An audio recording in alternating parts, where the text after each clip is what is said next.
Hey guys, what's up? Welcome back to the Three Kingdoms. We are playing as Huang Shao as the Yellow Turbans, and we're gonna try and get a good chunk of this campaign done today. I think just gonna try and push through some more of this territory, see if we can secure the peninsula. This is gonna be a tough fight over here. It's a level 5 settlement, but come around, take the minor settlements first, and then go for the level 5 city last, and hopefully use this as our base of operations. I'm hoping that we can hold off Yuan Shao with this city here, but it's not going to be easy. I'm thinking about putting a garrison in there potentially, but yeah, I mean the main goal is to continue surviving, because this is where we're going to be under quite a bit of pressure as this continues. How's it going, bro? Joanne, now good.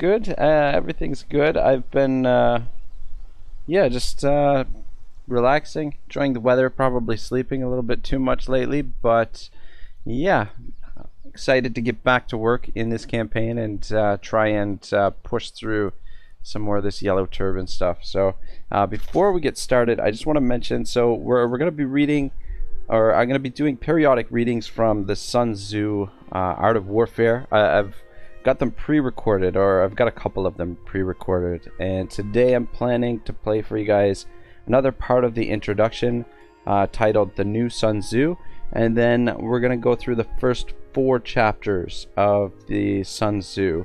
Chapter 1 on assessments, Chapter 2 on waging battle, Chapter 3 planning the attack, and Chapter 4 strategic dispositions. And I should just mention as well that all of the bibliography or bibliographic information for the version of the Sun-Tzu that I'm using is in the description, the video description. And the translation is by Roger T. Ames. So we'll be getting to that. Actually, I think I'll probably play the introduction for you guys here right away. Nice, man. Yes, I'm very interested in the readings. That's why I'm hooked at the moment. Okay, good. I'm gonna have to. I should have recorded more tonight so that I could include more of them.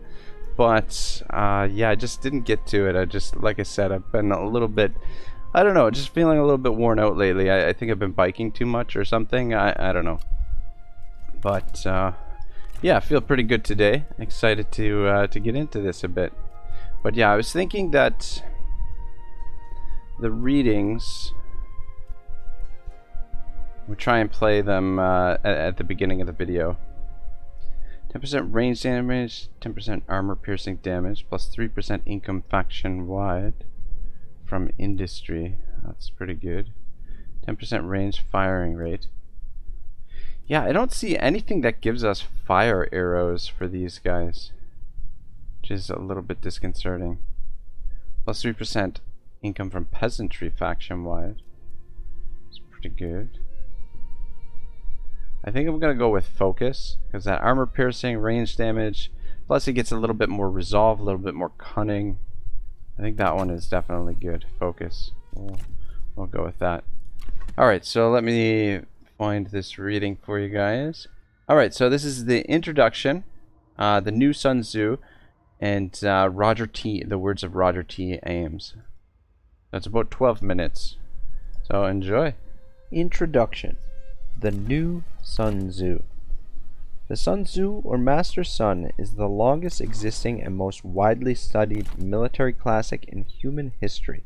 Quite appropriately, it dates back to the Warring States period, 403 to 221 BC, a formative phase in Chinese civilization, when contributions in literature and philosophy were rivaled in magnitude and sophistication only by developments in an increasingly efficient military culture. Over the course of the preceding spring and autumn period, 722 to 481 BC, scores of small, semi-autonomous states had joined in an ongoing war of survival. leaving in its wake only the dozen or so central states, Zhongguo, from which present-day China takes its actual Chinese language name. By the 5th century BC, it had become clear to all contenders that the only alternative to winning was to perish, and as these rivals for the throne of a unified China grew fewer, the stakes and brutality of warfare increased exponentially. During this period, warfare was transformed from a gentlemanly art to an industry, and lives lost on the killing fields climbed to numbers in the hundreds of thousands.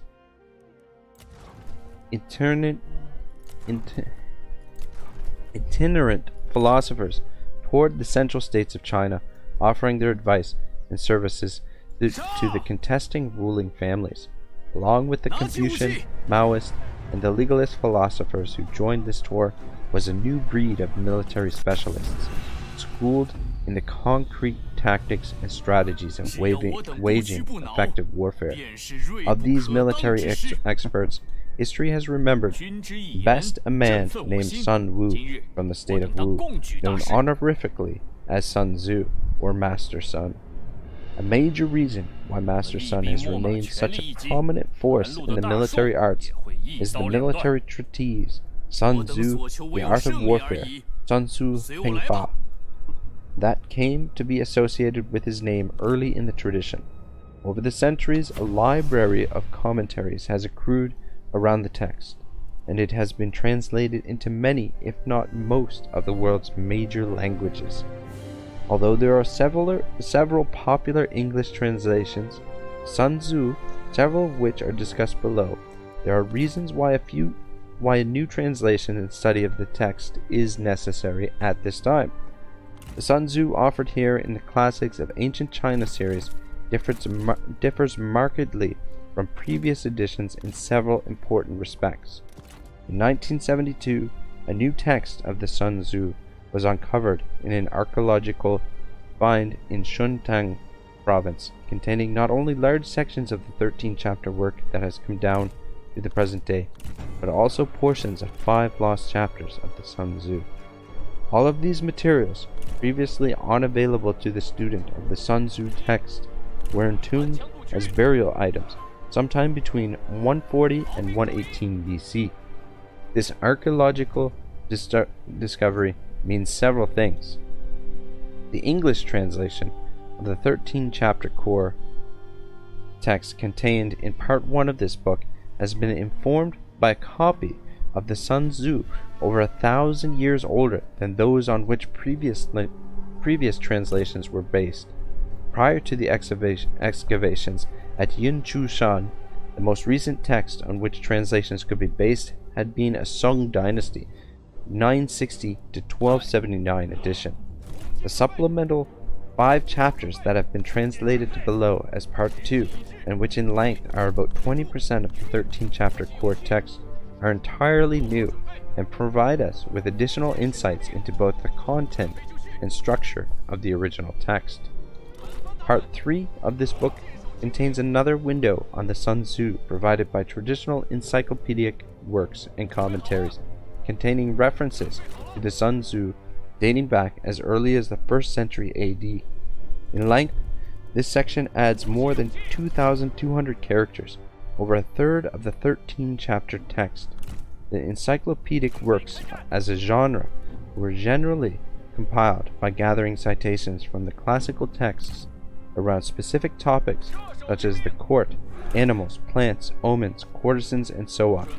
One recurring encyclopedia topic has been warfare. Ancient commentaries written by scholars to explain classical works have also on occasion referred to the Sun-Tzu. To this new expanded text of Sun-Tzu, I have added part 3. It contains materials from the encyclopedias and from some of the earliest commentaries that have been ascribed directly to Master Sun. Now that we can have greater confidence that the Sun-Tzu was a larger, more complex text, there is good reason to believe that at least some of these attributions authentic.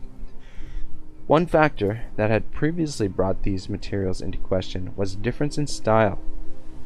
The 13-chapter text is narrative prose, while the encyclopedic citations are, by and large, in dialogue form.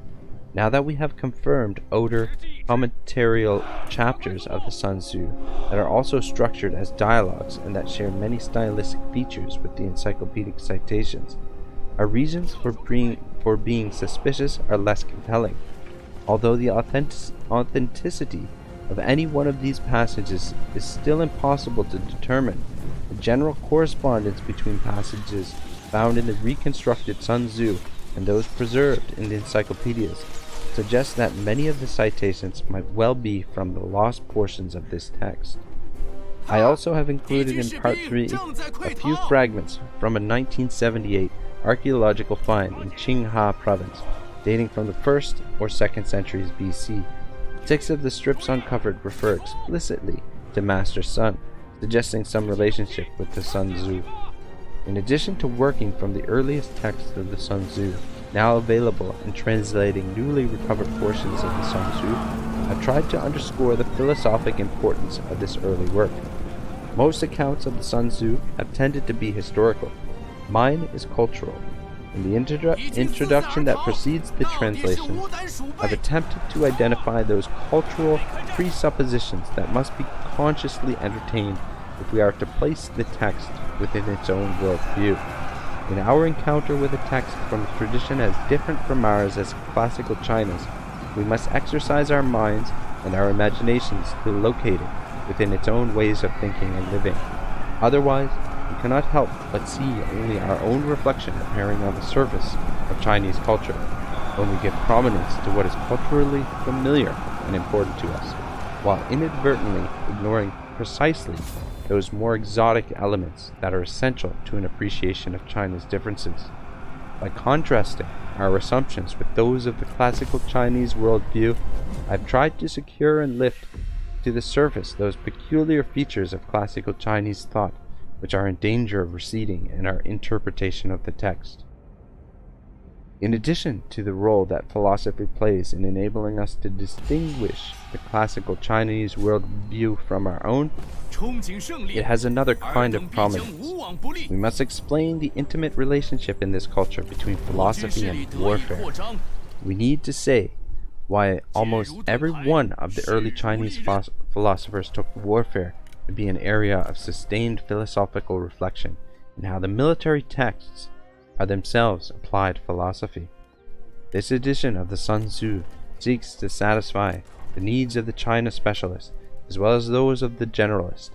To this end, a critical Chinese language text of the Sun-Tzu has been reconstructed from the available redactions of the work on the basis of the most authoritative scholarship available and included with the translation. This critical text is based upon the collective judgment of China's leading scholars in military affairs. For the generalist who seeks a better understanding of the text within his broader intellectual environment, I have provided the aforementioned philosophic view. Given the long and eventful history of the Sun-Tzu itself, its introduction to the English-speaking world has been very recent and rather undistinguished. In spite of some illuminating criticisms by D.C. Lau, 1965, about the quality of Samuel B. Griffith translation, 1963, one would still have to allow that Griffith's rendition of the Sun-Tzu and his commentary on various aspects of the text was a quantum improvement over what had gone before, and to date has been our best effort to capture the text for the English-speaking world. The first prominent English translation, by Captain E.F. Calthrop, 1908, was indeed so inadequate that the vitriolic and undignified assault that it provoked from the well-known sinologist and translator Lionel Gills, then an assistant curator at the British Museum, discolors the reasonable quality of Gill's own attempt, while the Gills translation of 1910 somewhat compromised by his unrelenting unkindness to poor pioneering Calthrop.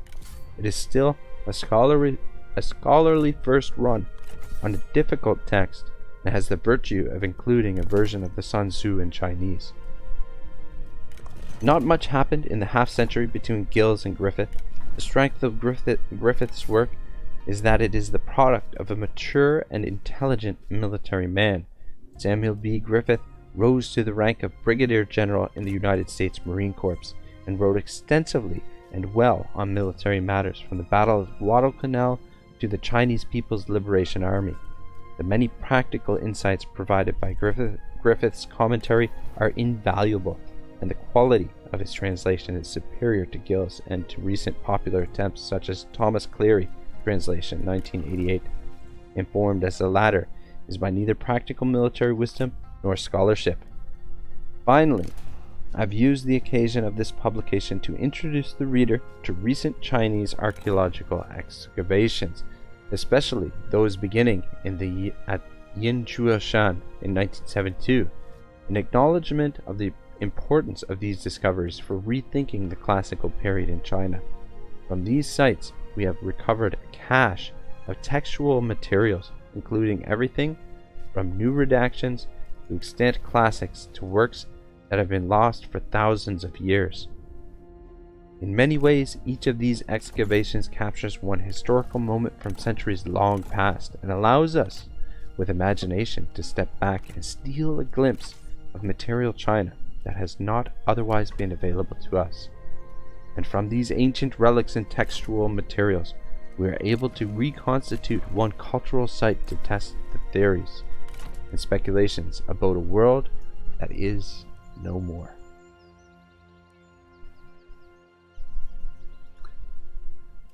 Okay, I think it's finally finished there. I guess 12 minutes is kind of a little bit long to go with one of the readings at a time.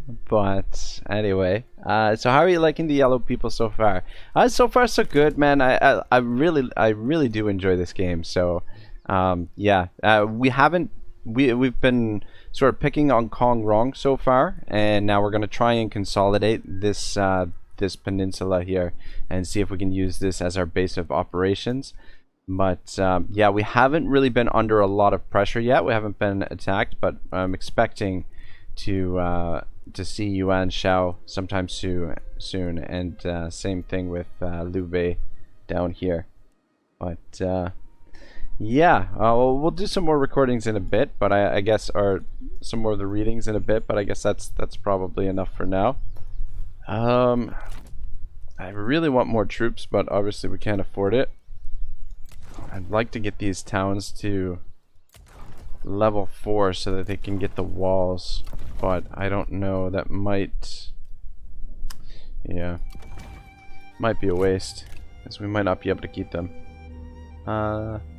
Ghostface is gonna piss people off. It is already grinding me. Really? I honestly like the I like those unit cards, to be honest.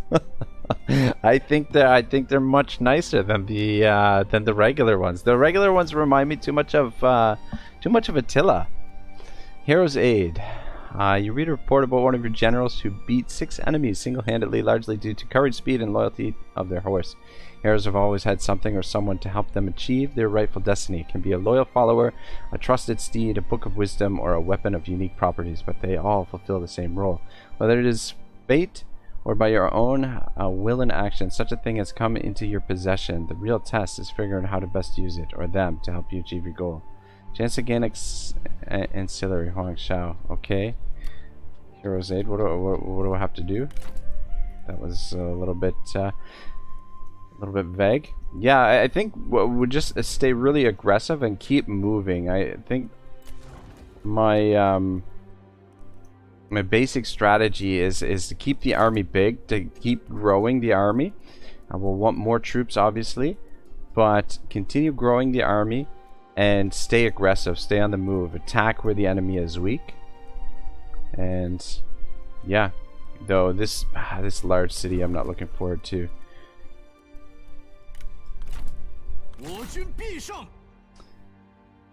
Is this the heavenly? What's the heavenly mandate? I think it's just the regular base game.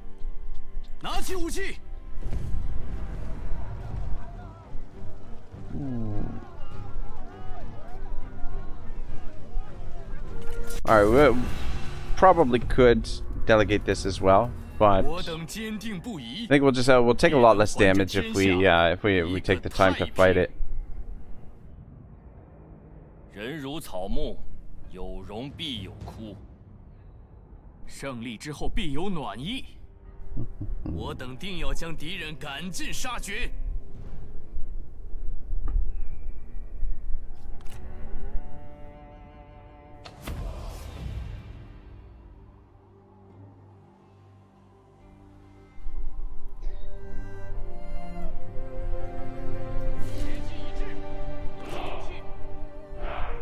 I don't know. Is there? I thought Heavenly Mandate did the normal map. Yeah, I did the. I didn't know. I didn't realize there was a different map. I'm gonna have to go real. Yeah, I don't know. I thought Heavenly Mandate was like the earlier campaign with the different Yellow Turban rebels. I've been planning, like, I want to do another campaign, but as the Han Empire in Heavenly Mandate. If that's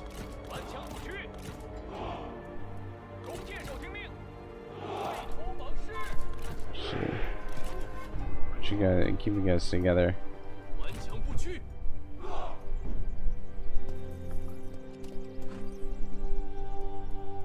Yeah, I might switch these guys out for more of the archery masters. It's like completely different campaign and different time period. Yeah.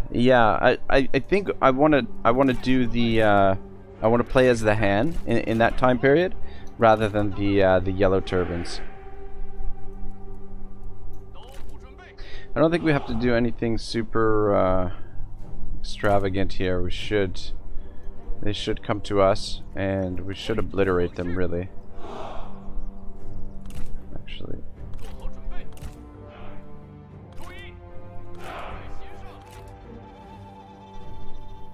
But yeah, just it's just the regular Yellow Turban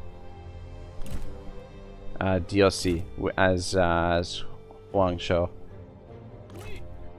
You guys just hang back here for now, and we'll see where we need to send you. Might even send it back up a little bit. You picked original, which is what I play on. Yeah. I'm thinking though for the Han campaign, what I want to do is I want to play it on DLive. And what I was thinking is to play in the corner of the campaign a series from Netflix, because on DLive I think I can get away with doing stuff like that a little bit better, because the videos are only up for 3 days. And I mean, like, the thing is, like, my personal belief is that it's 100% fair use, but you know, the lawyers may disagree with that. But in any case, the videos only stay on DLive for 3 days, which means I should be able to play stuff in the corner of the screen and not get into too much trouble. But that's what I'm thinking to do for the Han campaign, and then just maybe put some highlights for it on YouTube.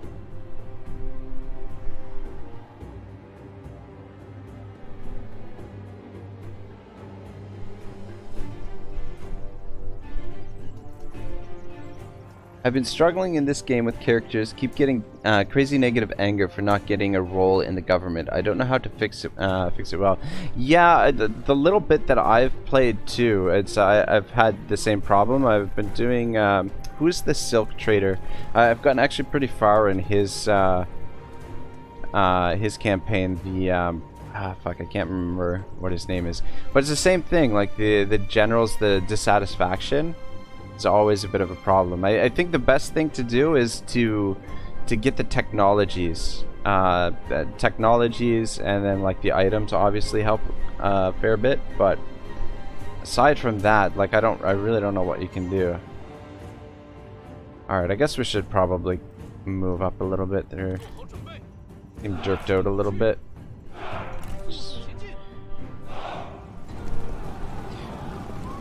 Desire for higher office pisses me off. Yeah, because it always, you put them in a higher position and then their salary goes up, and then, you know, they're usually only happy for a limited time, or somebody else will be pissed off because they're not in that position. But I wanted to ask you, Achu, the Yellow Turbans, do we not have access to artillery and fire arrows? Because as far as I can tell, we don't have any fire arrows. And I was looking on the general's traits and skills tree, and I couldn't see it being unlocked anywhere, so I'm a little bit concerned for how I'm gonna approach the sieging in this.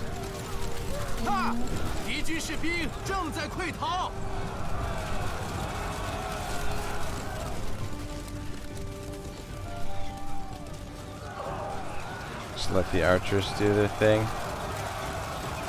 God, look at how, wow, quickly they melted these guys.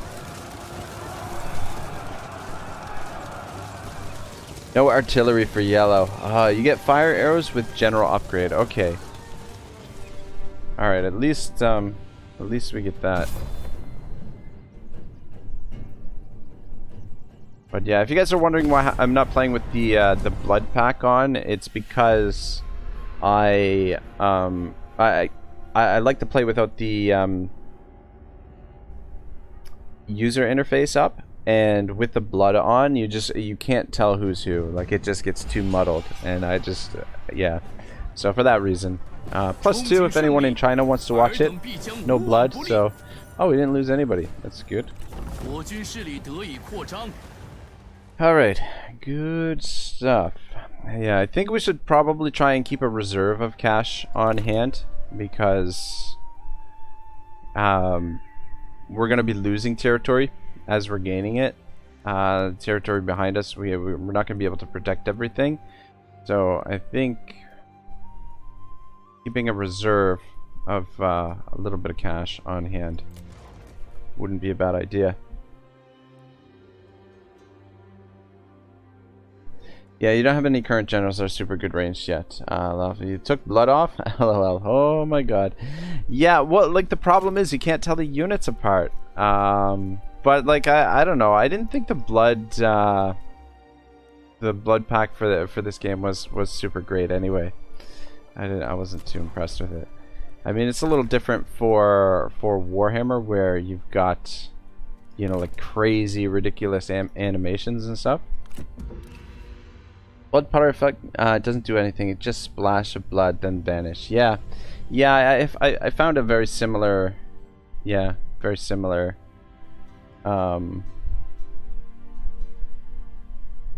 experience with it.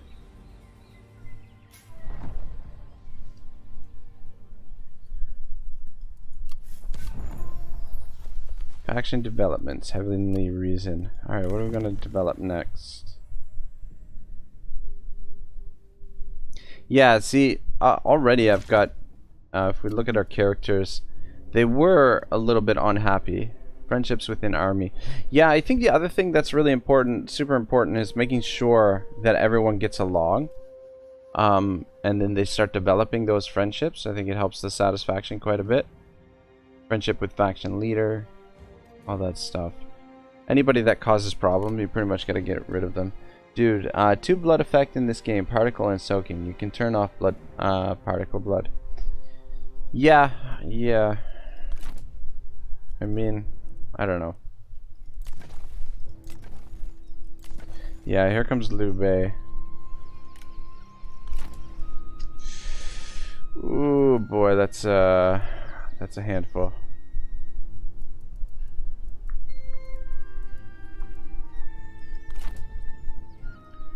Ideally, I'd like to engage them with a bigger force than what they have. But we're definitely going to lose territory to them. These guys we should be able to hold off. I mean, depending on where they strike, though. Because the garrison is not exactly huge here. But the idea is to try and make them fight for every bit of ground. The lumber yard is definitely not going to hold off Liu Bei, though. They're not going to do much damage there. The fishing port, same thing. Ultra God, hi. How's it going, man?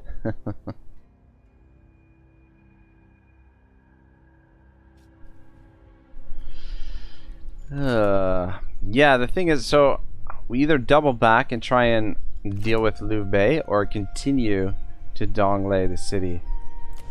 I think we've got to take this city. Excuse me, sorry. Sorry guys.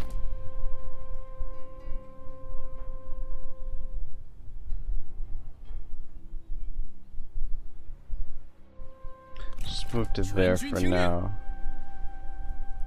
What do we got in there? Alright, there's not much in there. What's the garrison like? The garrison is, you know, it's not a small garrison.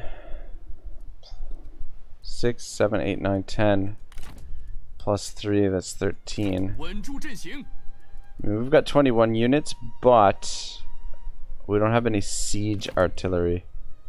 Do they, what does level 5 city get? Do they get artillery on the walls? Also, don't get rid of dudes just because they don't get along. You can sort them properly and it does great things. Okay.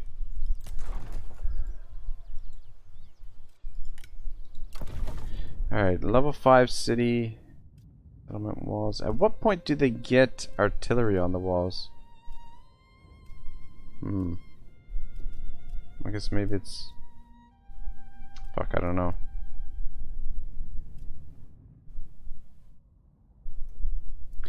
Maybe we don't get artillery, so I guess I can't see if they get artillery or not. Wish I knew if they had artillery though.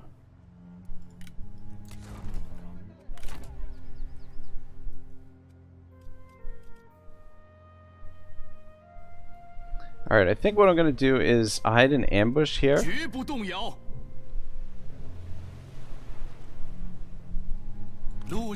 And just see if we can at least draw that small force out.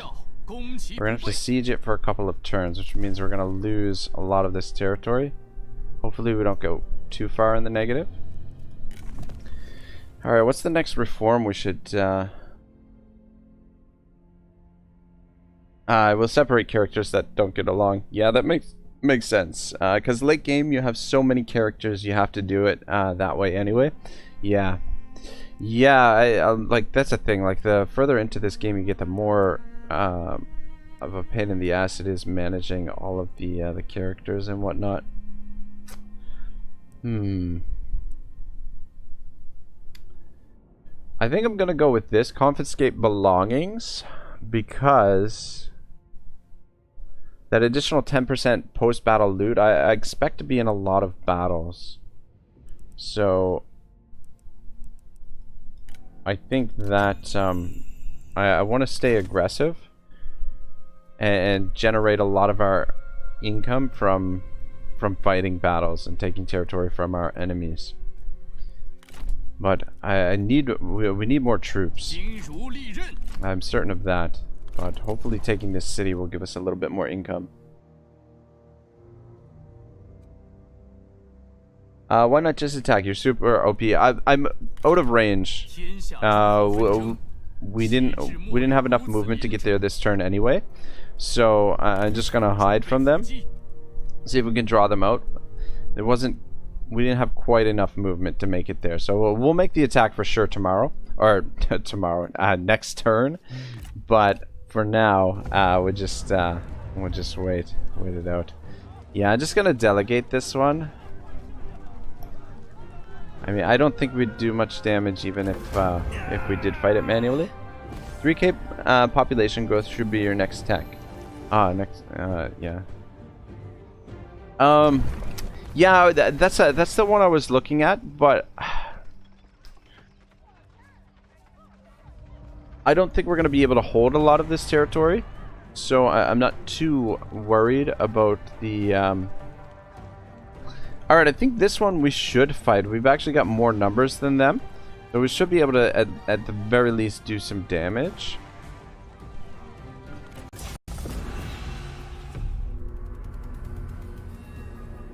As if you went with Huang Shao the hardest. Yeah, it might be a short campaign, so might be over in a hurry.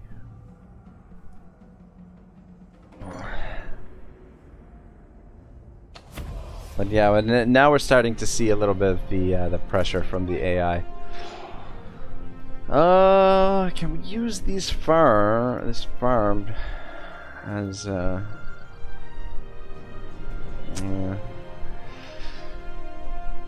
defensive structure?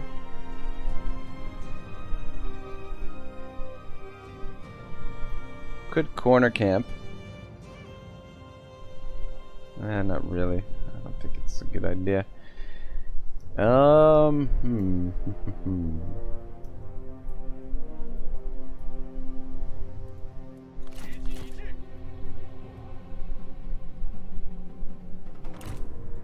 guys are hidden there.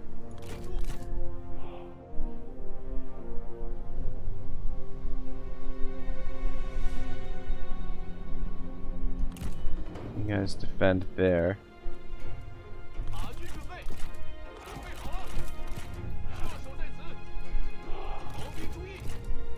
Alright, and then you guys...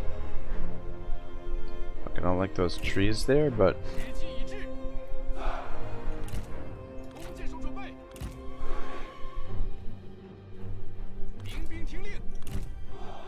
Alright, let's see what we can do here. See if we can do a little bit of damage. This is a bit of an odd formation I've got going here. But I'm kind of hoping to use this farmstead as a little bit of a defense. And then hoping these guys can sort of protect the one flank. And then we can maybe ambush their cavalry as they come up. I do realize since the update, the unit cards look dope. Some of the unit cards are missing out hard. It's making me OCD. Okay. All right. I'll look and see. I can change it in game, right? I'll take a look and see if we can change that for you.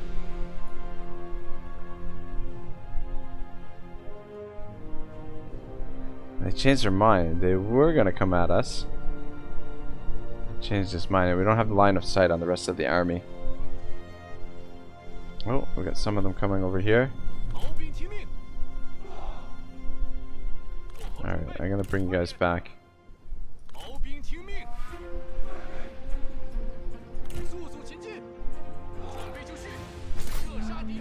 You guys over here. Fuck. Not set at all.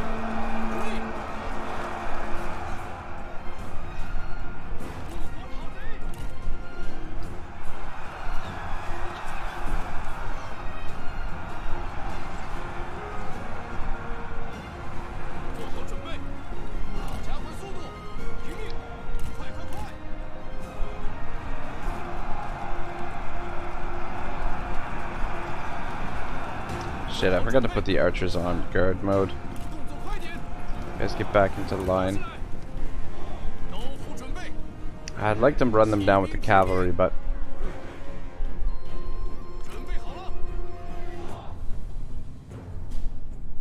You guys get into position there.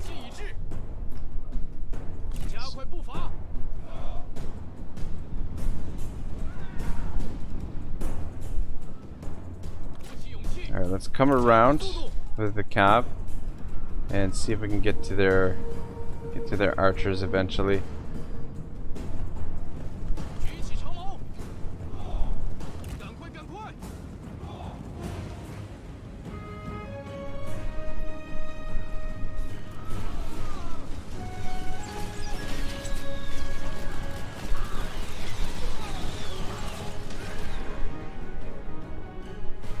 These guys came back.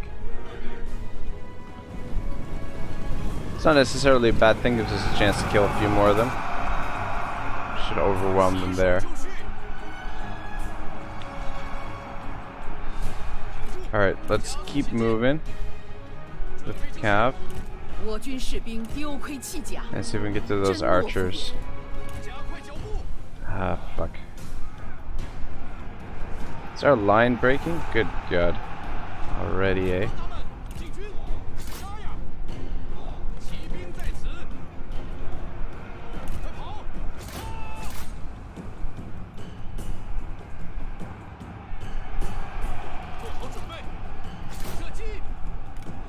Where the fuck are you guys going? Get back here, man. What the hell? Fucking peasants.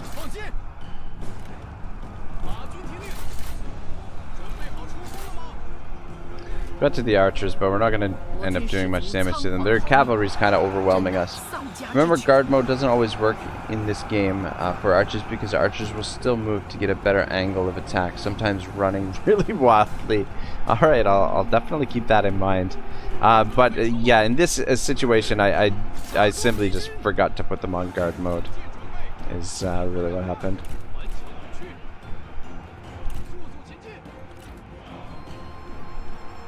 I think we're getting the army loss. Getting pretty close. I don't think I have control. Oh, I do have control of some of these guys.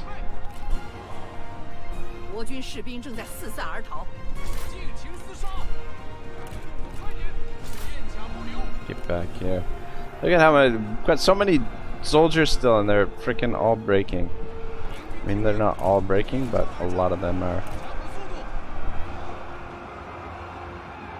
Your graphics look really sharp. Yeah, I adjusted the settings a little bit from the previous stream. I think the settings were a little bit off.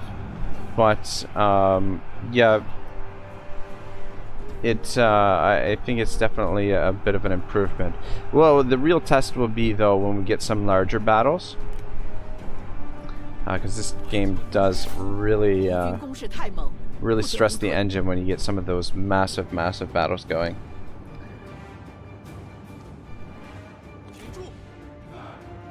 Your unit drag thingy is green. It should be white. Really? I don't know, it's always been green for me. Really? It should be white? Huh. Oh, we still got some cavalry left.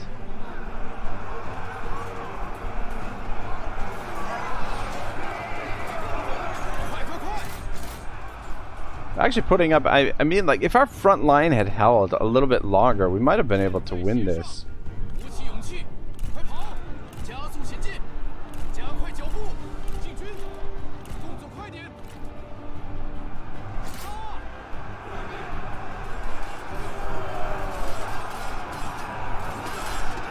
At least we've slowed them down a bit. Ah, for fuck's sake. Come on.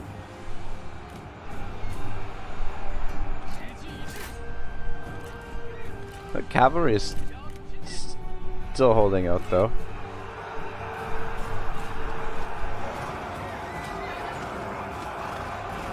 In this now you can hold spacebar and take things off and on. I know you like a clean look. I should muck with that more. Yeah, mine is white, not green. Okay. Right, yeah, so this is what you mean. Ah.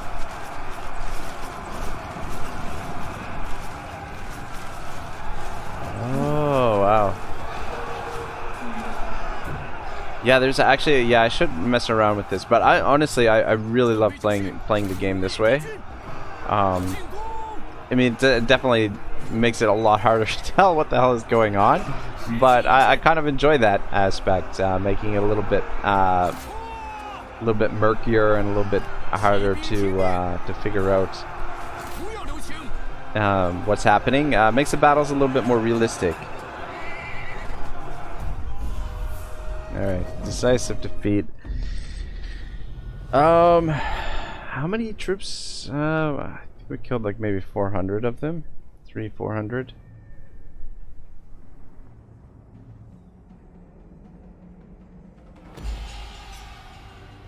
Way more options on what you can and can't take off in this. Keep it on a very clean look.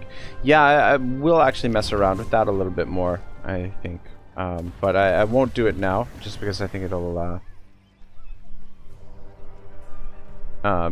be to the detriment of the stream. But yeah, we'll definitely take a look at that. I'm just saying, you can set it so you don't have to press K anymore. If you want to see something, you can just tap the spacebar.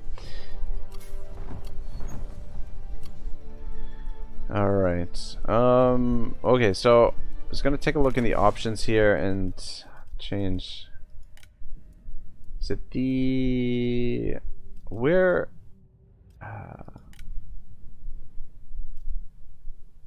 interface? Oh shit, they have changed it quite a bit. They actually do look pretty good now. Son of a bitch. Look at that.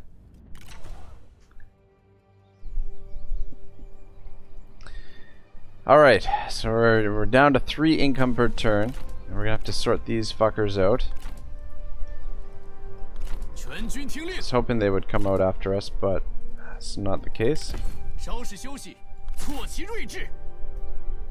But let's siege it out.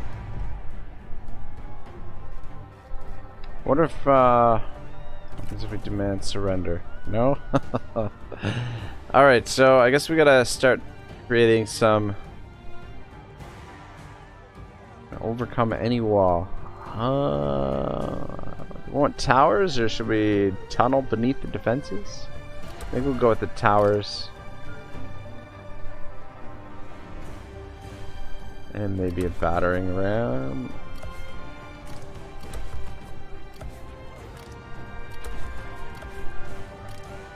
Alright, we'll just go with the towers.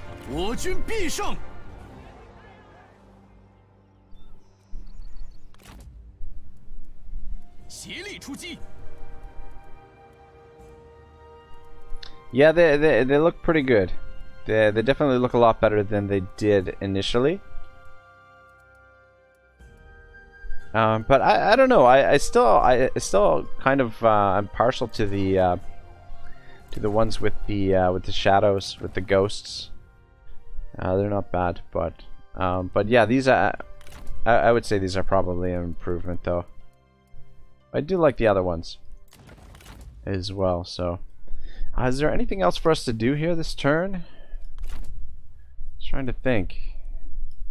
I mean, our options are somewhat limited. I don't want to start sinking money into settlements until we know that we can hold them down.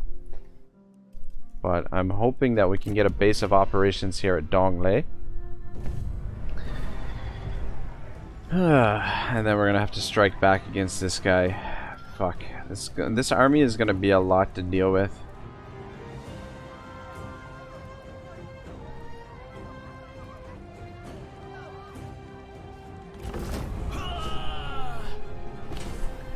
I'm not sure exactly how we're going to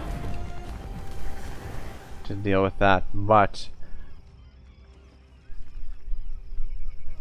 I would like to get some more troops, to be honest. I think that would help things along quite a bit.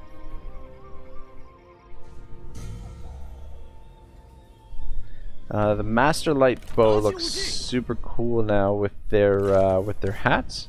Which one? the Archery Masters? Or the Lance Chosen? Men of the Forest? The Archery Masters? I guess they're alright with their hats. These guys look pretty cool. The Lance Chosen.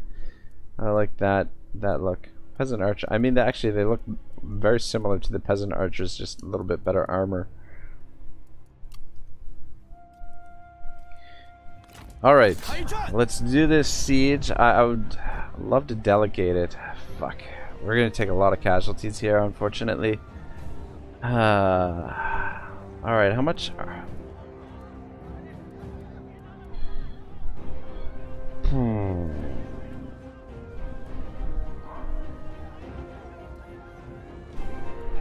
Range 200 on their archers. We've got 225 on these guys. And 225 on them. Problem is we don't have any fire arrows, so their towers are going to be a problem. Let's take a look at the map.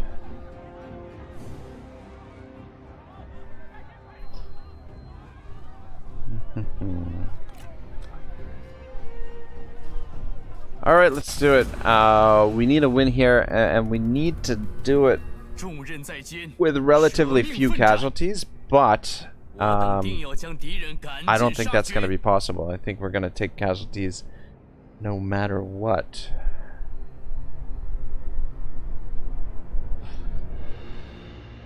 Especially without artillery. If we had artillery, would be a different story, because some of our archers outrange some of theirs. Or even if we had fire arrows, we could at the very least, take out the towers. But in this situation, we're just gonna have to push forward and just get right in there and fight with them, basically. I mean, that's not exactly how I'm gonna... God, there's so many fucking towers. I mean, this is a level 5 settlement, I guess. The thing is, I don't know if they have any artillery on those either. Remember, in the entire game, your unit replenishment is the crazy highest for Yellow Turbans. Oh, really, eh? Okay, that's definitely good to know. Doesn't Yuan Shao have really high replenishment as well?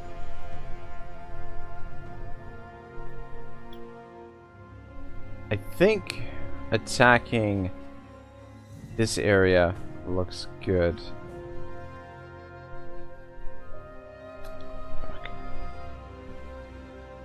Fuck, I'm concerned about those towers. Very concerned about the towers.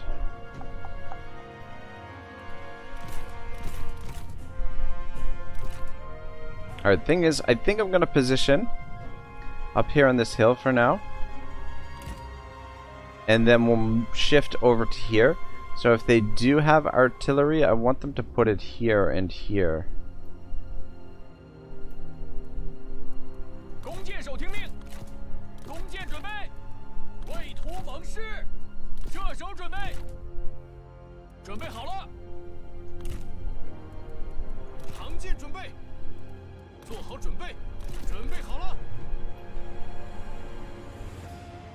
Guys, stand out front so you guys can absorb the missile fire.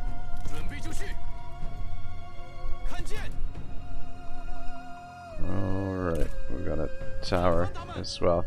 Let's put the tower in position here, and hopefully we can maybe take that gate.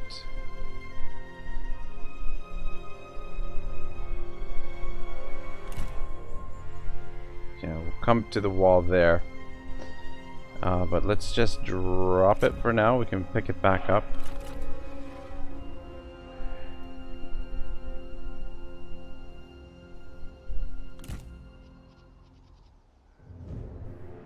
All Yellow Turbans have Yellow Turban factions have crazy high unit replenishment. Makes for no artillery. Makes up for no artillery. You can literally heal an entire army in one turn. Be right back, grabbing a drink. Okay, I guess I didn't have to read the second part there, but yeah, that actually should help things out quite a bit. I want to organize this so that we have the peasant archers absorbing most of the enemy missile fire. So let's put these guys in front. So just okay.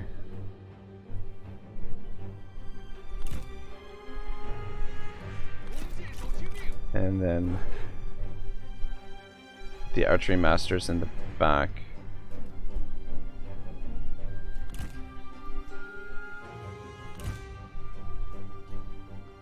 Okay. Definitely want you out front.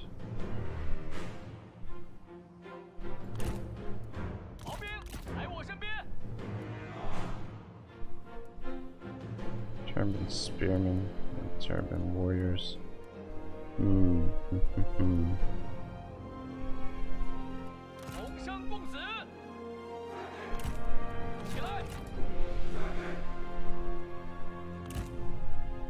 Alright, so these three, I think we're going to use them as blockers for our archers. And then these four I want to use for the tower.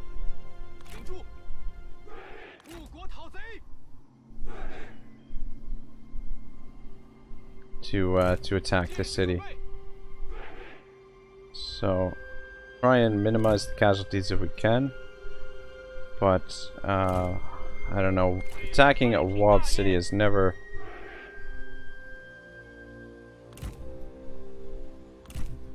never going to be easy, especially if you don't have the right tools for the job. In this instance, artillery. Alright, I'm just going to shift over this way a little bit. Because I want them to position... if they do have artillery, I want them to position it over here. Alright, yeah, it should be fine. Actually, let's group you guys as 4.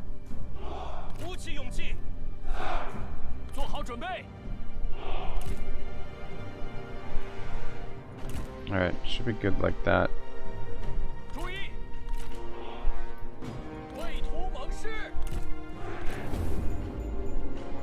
Just want to see, do they have artillery? They do. Okay, so they put one artillery piece there and no artillery piece there. So that's what we wanted. We wanted them to put that artillery piece there. Alright, which means we're going to have to march a little bit over this way. And let's get set up right about there, like so.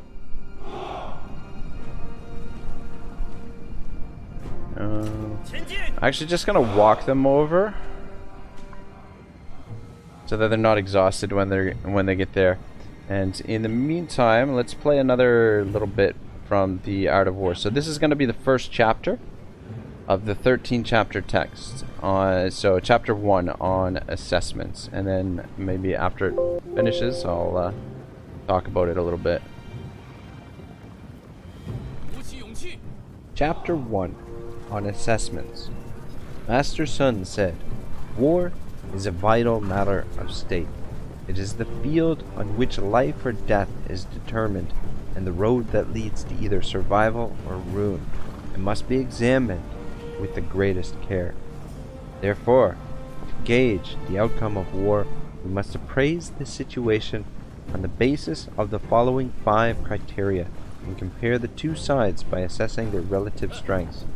The first of the 5 criteria is the way, how. The second is climate. The third is terrain. The fourth is command, and the fifth is regulation. The way, how, is what brings the thinking of the people in line with their superiors.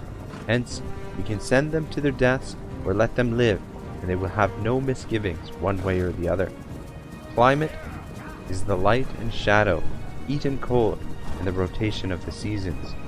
Rain refers to the fall of the land, approximate distances, difficulty of passage, the degree of openness, and the viability of the land for deploying troops. Command is a matter of wisdom, integrity, humanity, courage, and discipline. And regulation entails organizational effectiveness, a chain of command, and a structure for logistical support. All commanders are familiar with these 5 criteria, yet it is he who masters them who takes the victory, while he who does not will not prevail. Therefore, to gauge the outcome of a war, we must compare the two sides by assessing their relative strengths. This is to ask the following questions. Which ruler has the way, the Tao? Which commander has the greater ability? Which side has the advantages of climate and terrain? Which army follows regulations and obeys orders more strictly? Which army has superior strength? Whose officers and men are better trained? Which side is more strict and impartial in meting out rewards and punishments?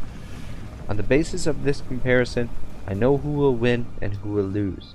If you heed my assessments, dispatching troops into battle would mean certain victory, and I will stay. If you do not heed them, dispatching troops would mean certain defeat, and I will leave. Having heard what can be gained from my assessments, shape a strategic advantage from them to strengthen our position. By strategic advantage, I mean making the most of favorable conditions, yin, and tilting the scales in our favor. Warfare is the art, Tao, of deceit. Therefore, when able, seem to be unable. When ready, seem unready. When nearby, seem far away. and when far away, seen near. If the enemy seeks some advantage, entice him with it. If he is in disorder, attack him and take him. If he is formidable, prepare against him. If he is strong, invade him. If he is incensed, provoke him. If he is humble, encourage his arrogance. If he is rested, wear him down. If he is internally harmonious, show divisiveness in his ranks. Attack where he is not prepared. Go by way of places where it would never occur to him he would go. These are the military strategists' calculations for victory.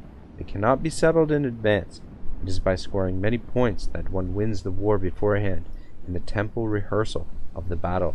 It is by scoring few points that one loses the war beforehand in the temple rehearsal of the battle. The side that scores many points will win. The side that scores few points will not win, let alone the side that scores no points at all. When I examine it in this way, the outcome of war becomes apparent.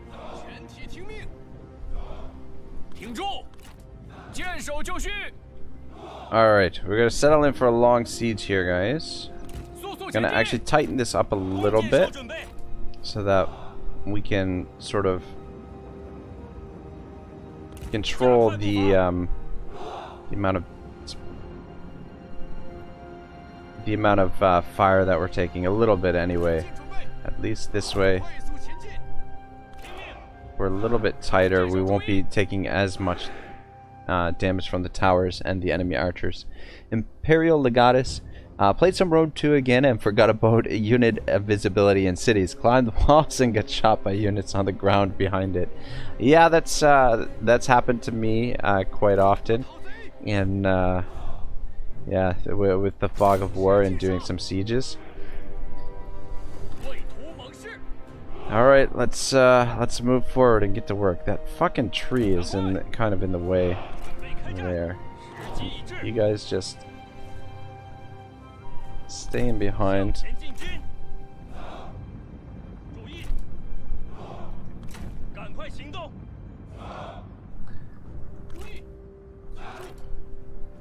I don't want these guys to follow in behind. I expect pretty heavy casualties here, unfortunately. Oh man. It's not a great situation for us. Attacking these walled settlements is always going to be a little bit tough. That's why we need to really get the numbers up for our army. We've really got to try and find a way to get enough cash together so that we can field at least 2 full stacks, and that'll make taking these large cities a little bit easier. Was that the Art of War? Yes, sir, Reagan. It was chapter 1 of the Art of War. So we'll be doing periodic readings here and there from it, and I would like to talk about it in more detail a little bit too, but I find it pretty tough to focus on playing the game and talking about the philosophy of war at the same time. So I find it a little bit on the tough side. See if you guys. I'm gonna send you to take down that door. See if that works. I don't know. Are you fucking kidding me? You guys are running already. That's gotta be our peasant archers. You guys shoot them.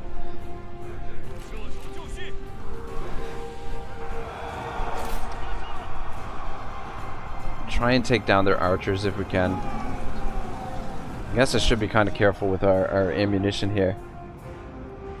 Back from getting a drink and you haven't attacked yet. LOL. Man, you must have microed the shit of the army setup. Yeah, as usual. I positioned over here in the corner so that they would position their artillery on this side, and then I was planning to attack this side. So we had to march across here. So that's what took so long. All right. And I didn't march them in. I marched them in slow speed as well. Shit. Get back. Ah, fucking hell. Let's get back. Forgot to put these guys on guard mode again.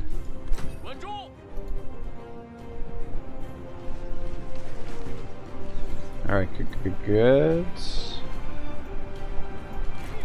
Can you guys get up here?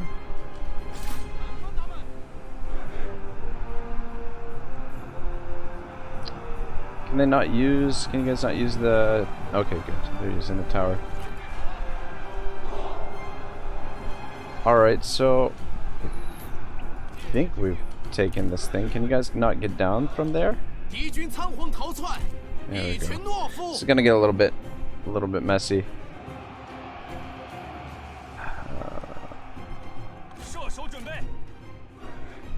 Just get this sorted out a little bit here.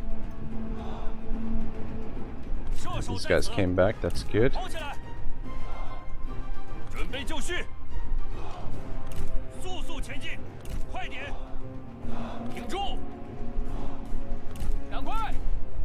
This guy's getting pretty thin. Let's move up a little bit.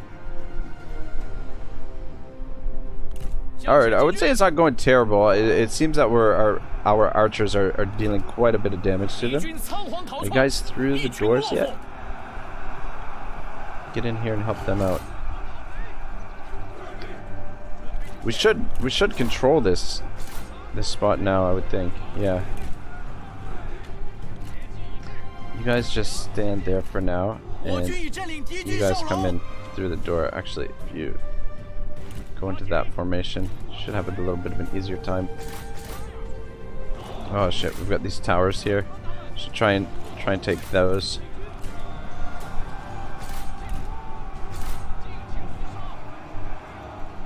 What in the fuck are you guys doing?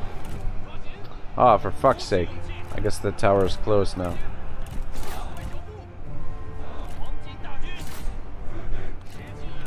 I'm just gonna throw these guys into the fight here.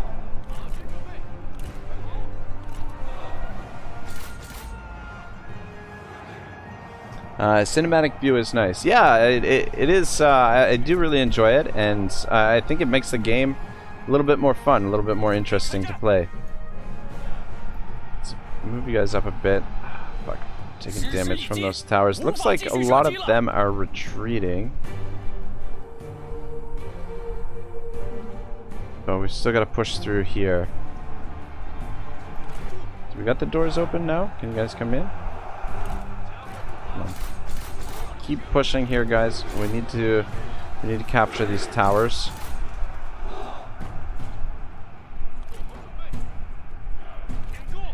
Alright, let's get you guys ready to come in as well.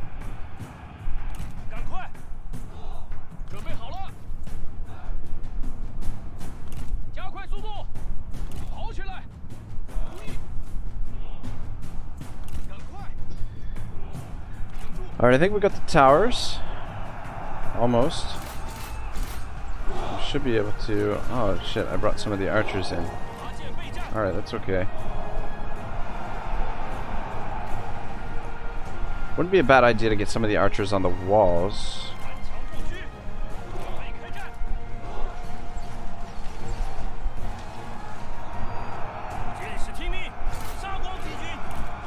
Come on, keep moving, boys. It's getting a little bit messy here. Okay, no, they do. I was gonna say, I think this battle's almost over, but they've still got some guys in the town center there.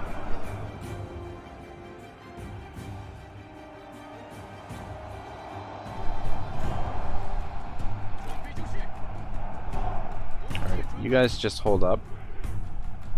I'm thinking we should probably bring the archers in, or at least some of them. Fuck, is this... Are you serious? This door is not open? Or maybe it'll open when we come through? Okay, there we go. Alright.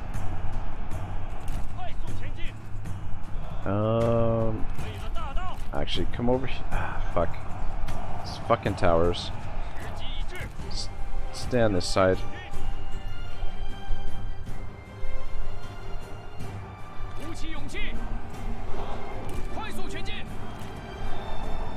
Just want to get this organized a little bit here. I think the best thing to do now is just to bring the archers in and take these guys out. Oh, they've broken. Never mind. Alright, good stuff. That actually didn't go too terribly bad. Actually went okay.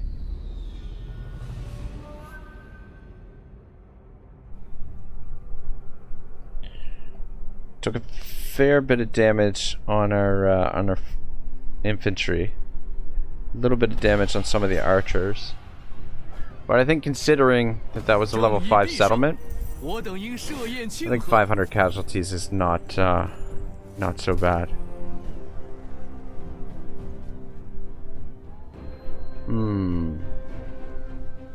Thing is, we might want to reduce it a level because of the food. But I don't think we will. We'll just keep it as it is. Forced migration. Your general reports that swift colonization of the recently annexed territory will be crucial to our prosperity. With many of our people keen to seek residency in the newly acquired lands, he advises that we help speed up the migration process by sending out the military to organize and mobilize the masses. Population plus 20, minus 15%. I do not want to decrease my replenishment. No. Population growth, I'm not... fuck.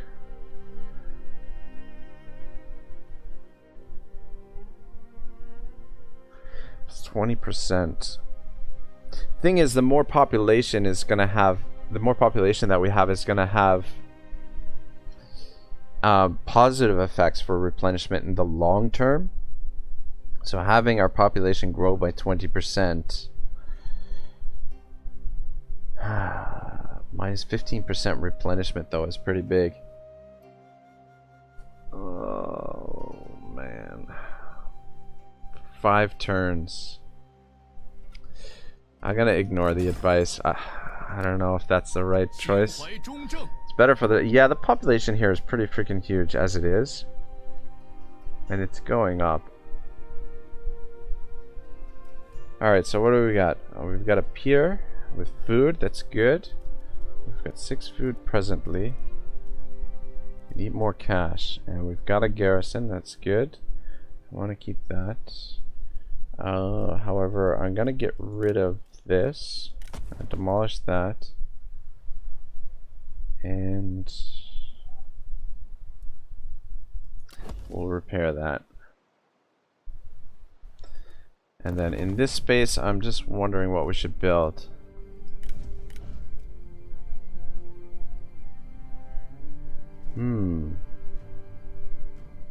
I think I might go with the blacksmith. I do really like these gardens, but I think that's gonna be something that we use more so for middle game.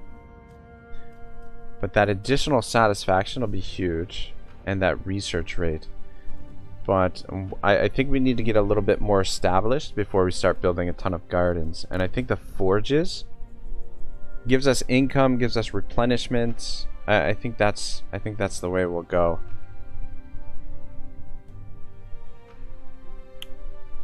I mean, it's either that or we could go with manufacturing, get the industry going a bit, or it might not be a bad idea to build a wine vendor for public order.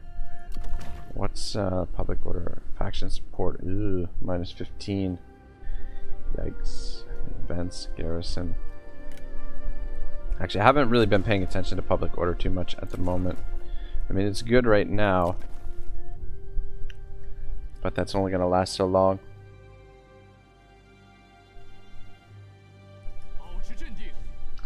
Alright, we really got to take on... We got to find a way to deal with him. Though this army is the smaller one. I mean, he can't be everywhere at once. If we could draw him into a fight at the city here, then I think we'd have a chance. I really want more troops, though. Well, we just can't afford them just yet. Maybe we upgrade some of these? Alright, what have we got here in this army? Chosen. Light sword infantry.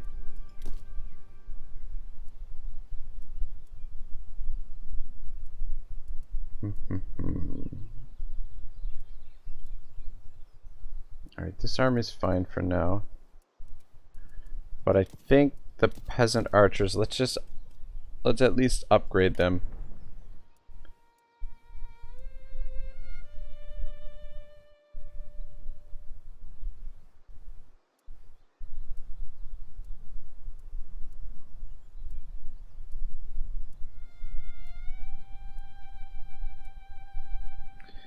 think I like the Lance Chosen better. And let's up. Okay, we're gonna be able to afford that. Goes from upkeep of 51 to 149. So we'll just barely be able to afford them. But that'll give us a little bit more power, a little bit more strength. And none of this I really want to upgrade. So I'm thinking our next objective is to take out this army and then maybe come in around, follow around behind Liu Bei, because I think he's gonna go for the farmland, and hopefully he comes this way and goes to the city. But I'm thinking we'd come down here and retake the territory that he's taking from us.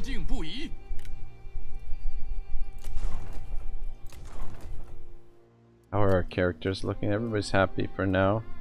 It's good. Alright, I think we can hit the end turn.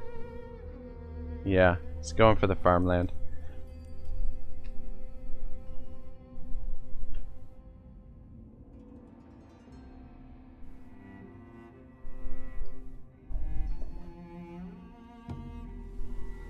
I think the best thing for us to do is to stay aggressive.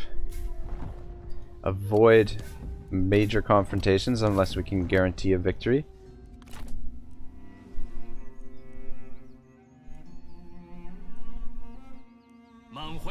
He's a couple turns away from this. Alright, so this city I want to be our base of operations. I'd like to be able to hold Yuan Shao back with this city, but if we lose it, it's not the end of the world. This is where we want to absolutely defend. The replenishment is pretty good. But let's take a look at what's going on over here. I don't see that army. We'll retake. Okay, there he is. Alright, he's supporting too. Predicted casualties low.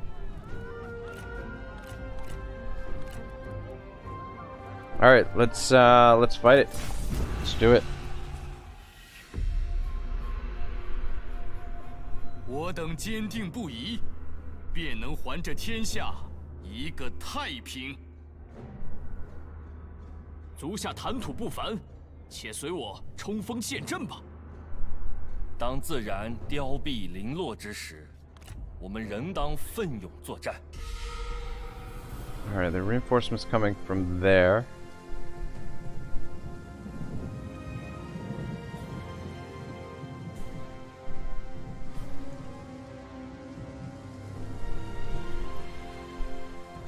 Thinking that we position over here and then fight out here in this open area, or we could just fight in here.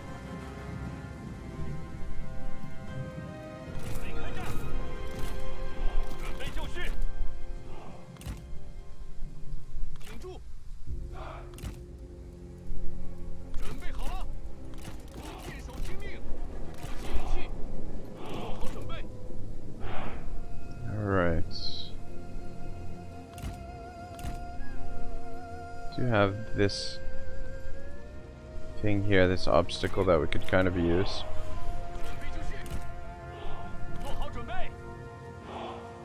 Alright, actually, let's use that to protect our right flank.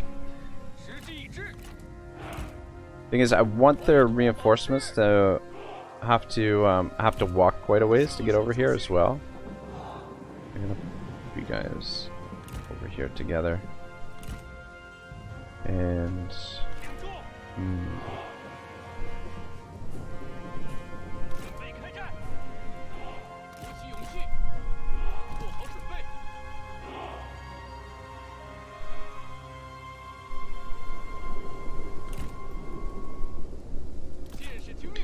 actually gonna have you stay back here and protect this flank. Hopefully you don't have to see combat.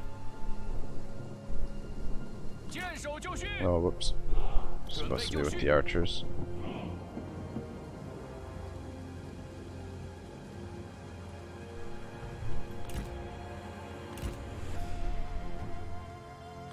Alright, let's just stretch this out a bit. And we should be good to go. 高夫准备，在。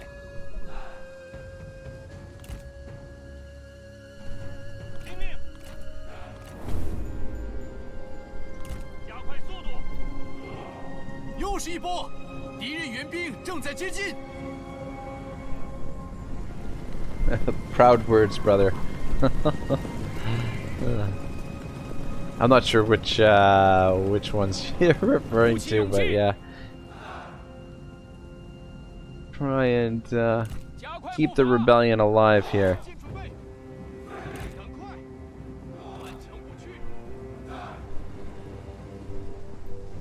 All right, I think while we fight this battle, let's play another chapter from Sun-Tzu. We'll go with chapter 2 on waging battle. Chapter 2 on waging battle. Master Sun said, "The art of warfare is this: for an army of 1,000 fast 4-horse chariots, 1,000 4-horse leather-covered wagons, and 100,000 armor-clad troops, and for the provisioning of this army over a distance of 1,000 li, what with expenses at home and on the field, including foreign envoys and advisors, materials such as glue and lacquer, and the maintenance of chariots and armor, only when you have in hand 1,000 pieces of gold for each day can the 100,000 troops be mobilized. In joining battle, seek the quick victory. If battle is protracted, your weapons will be blunted and your troops demoralized. If you lay siege to a walled city, you exhaust your strength. If your armies are kept in the field for a long time, your national reserves will not suffice. Where you have blunted your weapons, demoralized your troops, exhausted your strength, and depleted all available resources, the neighboring rulers will take advantage of your adversity to strike. And when the wisest of counsel, you will not be able to turn the ensuing consequences to the good. Thus in war, I have heard tell of a foolish haste, but I have yet to see a case of cleverly dragging on the hostilities. There has never been a state that has benefited from an extended war. Hence, if one is not fully cognizant of the evils of waging war, he cannot be fully cognizant either of how to turn it to best account. The expert in using the military does not conscript soldiers more than once or transport his provisions repeatedly from home. He carries his military equipment with him and commandeers yin, his provisions, from the enemy. Thus, he has what he needs to feed his army. The state is impoverished by its armies when it has to supply them at a great distance. To supply an army at a great distance is to impoverish one's people. On the other hand, in the vicinity of the armies, the price of good goes up. When goods are expensive, you exhaust your resources, and once you have exhausted your resources, you will be forced to increase district exactions for the military. All your strength is spent on the battlefield, and the families on the home front are left destitute. The toll to the people will have been some 70% of their property. The toll to the public coffers in terms of broken down chariots and worn out horses, body armor and helmets, crossbows and bolts, halberds and bucklers, lances and shields, draft oxen and heavy supply wagons would be some 60% of its reserves. Therefore, the wise commander does his best to feed his army from enemy soil. To consume one measure of the enemy's provisions is equal to 20 of our own. To use up one bale of the enemy's fodder is equal to 20 of our own. Killing the enemy is a matter of arousing the anger of our men. Snatching the enemy's wealth is a matter of dispensing the spoils. Thus, in a chariot battle where more than 10 war chariots have been captured, reward those who captured the first one, and replace the enemy flags and standards with our own. Mix the chariots in with our own ranks, and send them back into battle. Provide the captured soldiers and treat them well. This is called increasing our own strength in the process of defeating the enemy. Hence, in war, prize the quick victory, not the protracted engagement. Thus, the commander who understands war is the final arbiter of people's lives and lord over the security of the state.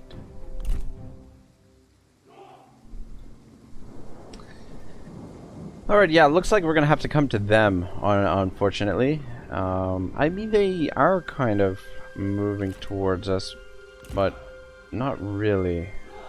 They're not sure exactly what they're doing at all at the moment, but got the army moving up, the main body of the force. Let's just get you on the wings here,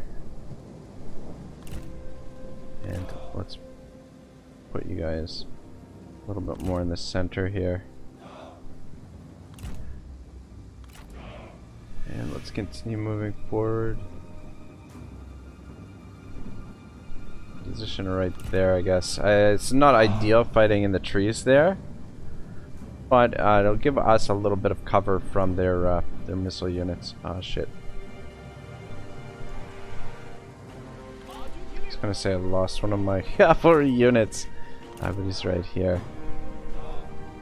If we could get them while they're all clumped up like that, it would be nice.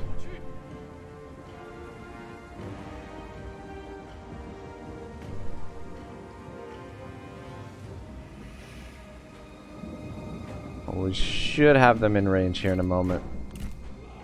Guys, just fall back to there. Or actually, come out wide.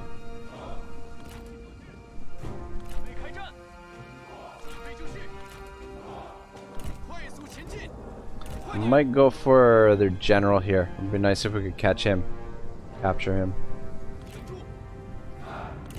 once the rest of the army engages. And let's have you come out from this side. Yeah, shooting from the trees here, some of our shots are going to be blocked, but it will also block some of their shots, so it doesn't look like they've got a lot of archers here. What do we got here? Archers. Alright, let's get rid of them. And then we'll go for him. Actually.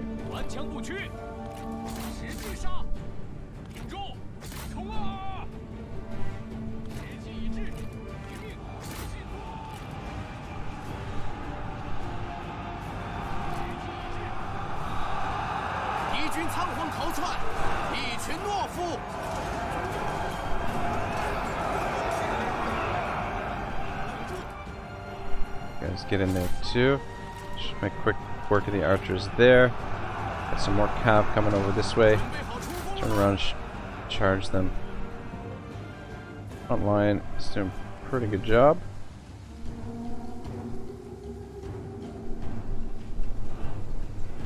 Guys, get over here and join this party. Those archers didn't last long.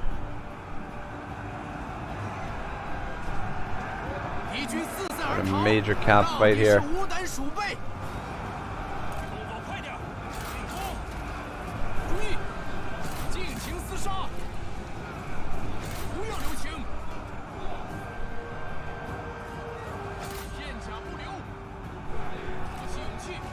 Alright, I think they're retreating, but these guys are still standing and fighting, so let's see if we can finish them off.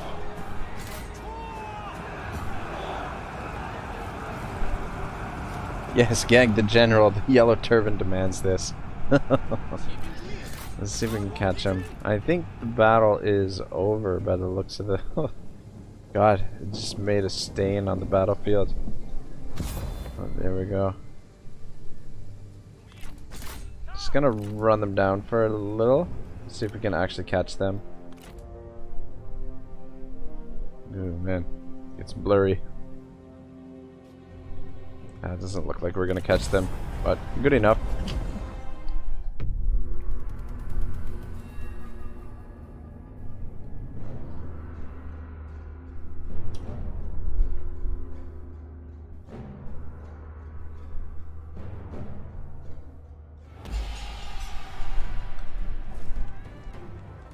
我等心怀忠贞才有此胜，现在来尽情庆贺吧。 Alright, what are we gonna do with you?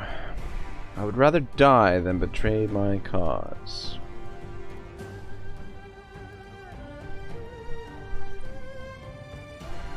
I'm gonna release her and take the cash. Same thing with him. We'll be able to catch up to them eventually and finish them off. But that additional little bit of income is going to help the cause quite a bit.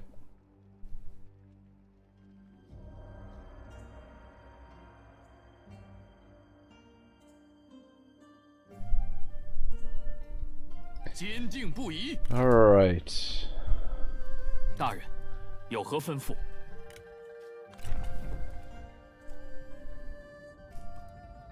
Yeah, the thing is, I don't know what unlocks. Oh, there's fire arrows. Opportunism. Okay, opportunism. So we definitely want to work towards that. Plus 10% armor, plus 8 resolve. Plus 10% campaign movement range, own army. Does that increase our movement range if he's not the general? I don't think it would. Lasting frugality. There's a lot of good stuff in here. Enables guerrilla deployment and night battles. I definitely think we need to work towards this. So it's either lasting frugality, I think, or effortless flow.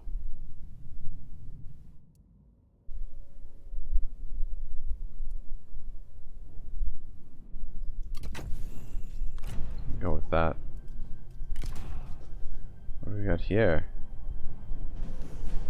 Turtle own army. Interesting. Military expert. Alright, cool. We'll give that to Huang Shao.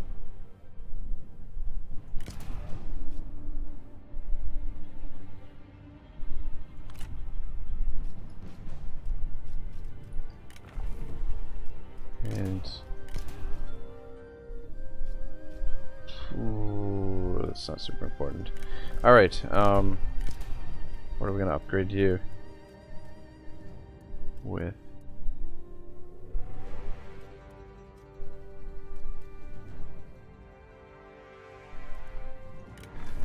What's his general type? This guy, Guan He.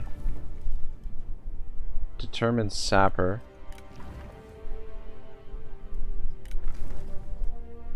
Opportunism. Yeah, see, these guys don't have opportunism, so I guess not all of them can get the fire arrows. I guess that kind of makes sense. Oh wait, what do we got? Oh, okay, enables flaming shot. Own retinue. Never mind. Resourcefulness. All right, cool. So we've got fire arrows now on some of them at least. Turtle is very sexy with spear, large shield. Guang Ha is a good general.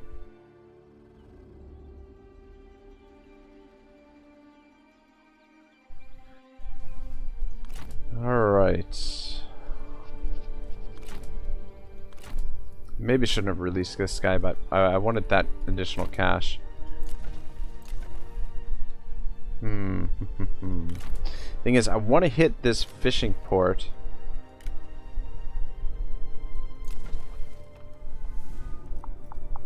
Next, I think. And then circle around, and then hopefully we can catch Liu Bei in our territory. Is what I'm kind of hoping for, but fuck me. I'm hoping to fight him here at Donglei, that when he takes the farmland here, he'll move to Donglei.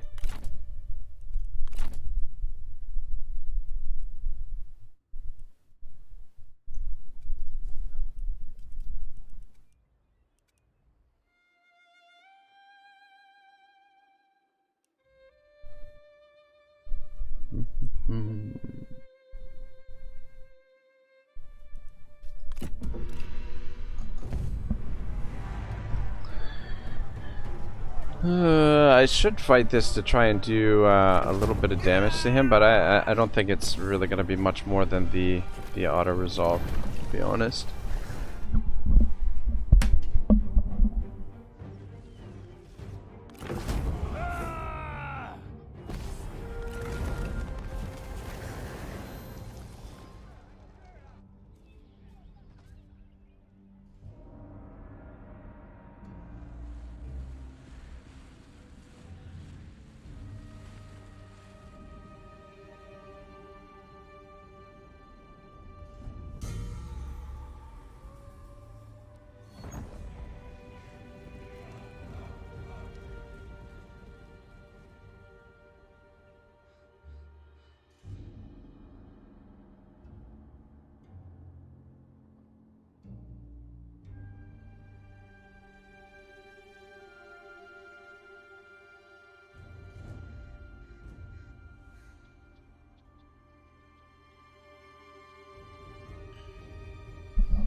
Why? Alright. Settlement lost, farmland. We're still not in the negative, so that's good. Even despite the fact that we're losing territory. Good God, what is all this shit? I guess I probably should read some of these messages.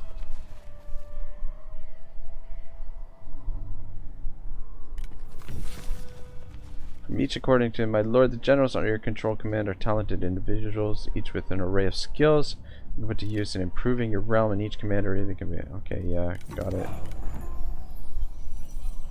Great peace can only be achieved when chaos is purged, harmony reigns over the land of people. Sometimes, however, the surgeon's blade must be used in lieu of healing.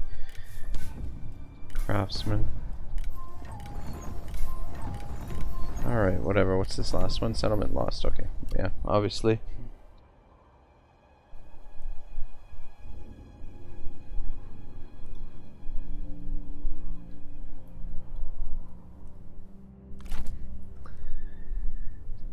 Alright, fuck me, sideways. Alright, so I think we take the fishing port. He can't reach us there. And then he can't siege the city 2 turns in a row. He may come back and attack us at the fishing port, in which case we'll fall to the lumberyard. But I think, yeah,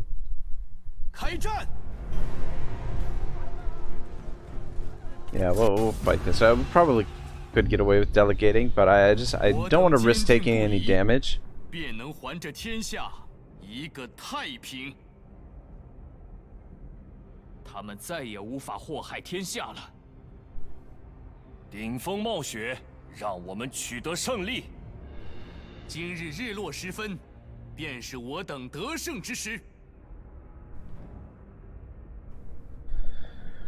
All right.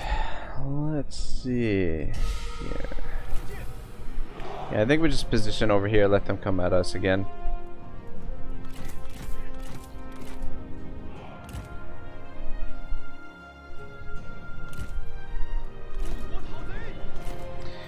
Yeah, Ying-chʻu, you're right, man. The replenishment does seem really freaking awesome for these guys.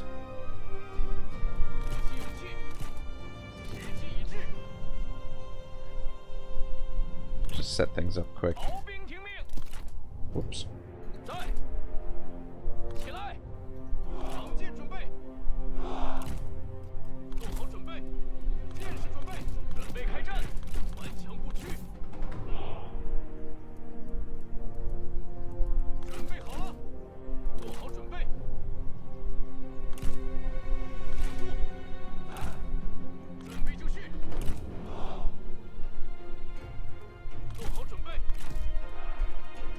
Where is the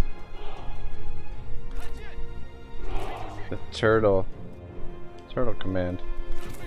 I forget which troops are part of his retinue, but it should be for the whole army, I thought, or maybe it, I don't know. Oops, forgot to start the battle.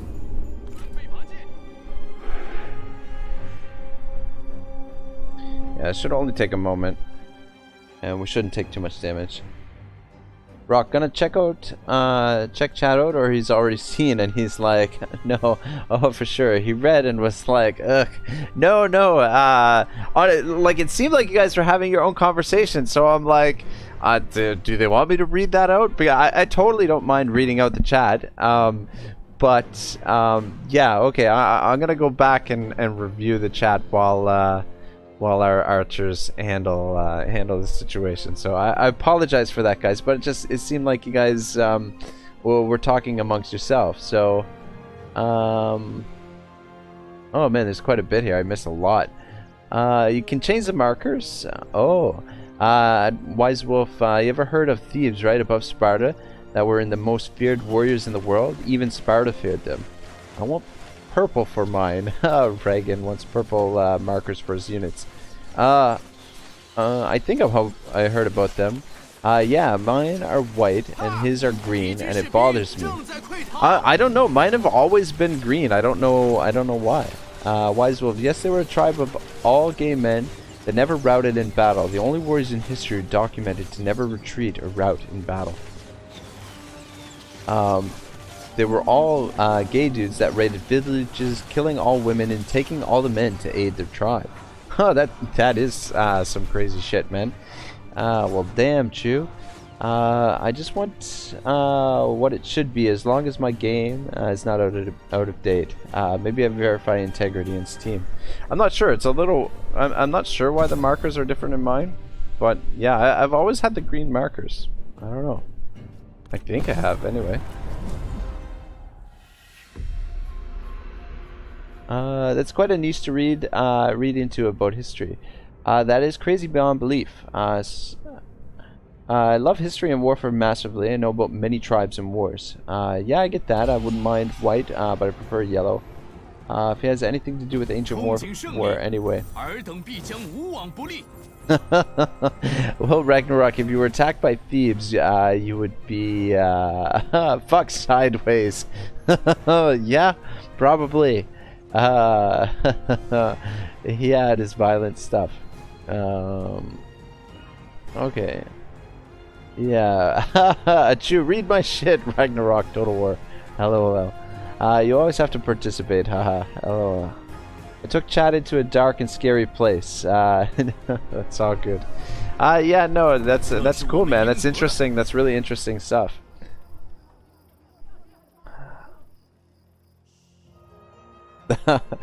Chew, is your name meant to be sneezed, by the way? Yep. Wasn't that, have you guys seen, oh, what is that movie? Robin Hood Men in Tights. Dave Chappelle is in it, and his character's name is Chew. What the?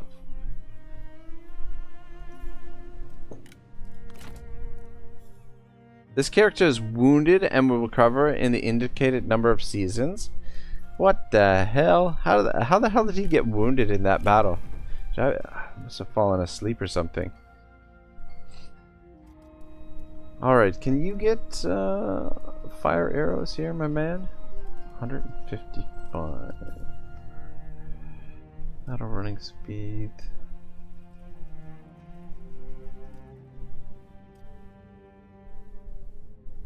Enables disciplined. Robin Hood Men in Tights, you've seen it. Oh yeah, bless you, Ragnar. Thanks, Wise Wolf. Yeah, man, that's a good one. It's a classic. So freaking good. I think Fanaticism sounds pretty freaking good. Plus 5% replenishment, 10% melee damage for his own Retuni, 10% armor piercing damage, plus gives him more resolve and more cunning. I like getting the resolve up, both resolve and cunning, because cunning gives us more ammunition and resolve increases his bodyguard size.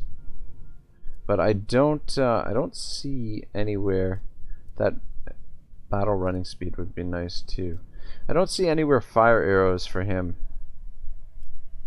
unless I'm missing something here. But I think we'll go Fanaticism. I think we'll give him that.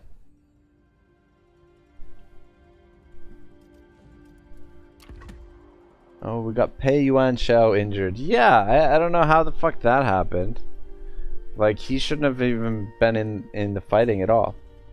That can hit him randomly. Wounded characters just randomly happen sometimes, not often. Oh.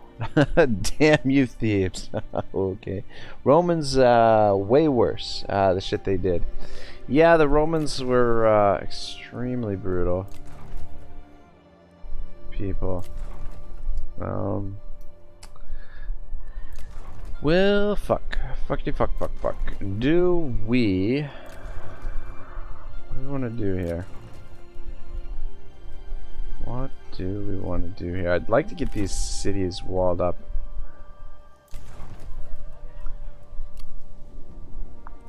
Question is, can we beat him if he attacks this? Probably not, but in a defensive situation we have with the walls, we have at least a fighting chance. I think I'm gonna upgrade this.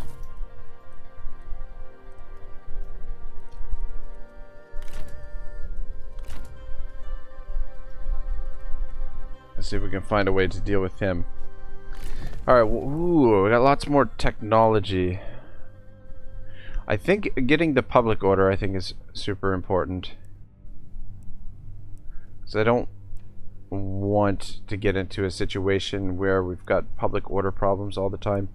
The additional replenishment would be nice too.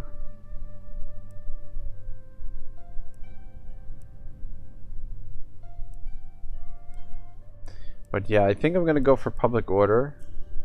The 3K population growth is really good too, but I think we go with public order. I don't think population is going to be a huge issue just yet. All right, need to go to bed now. Good night and good day, I guess. All right, Imperial Legatus man, thank you for stopping by. Have a good night.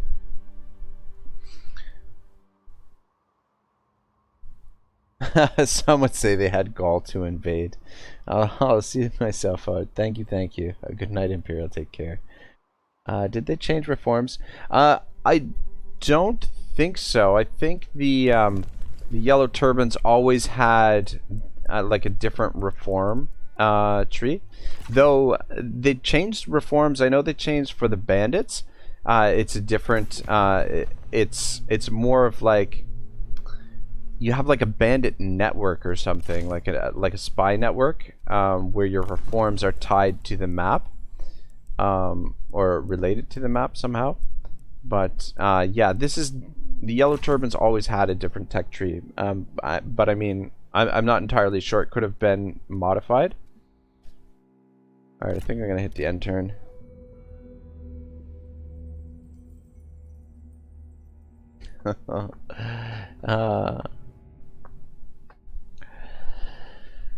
Alright.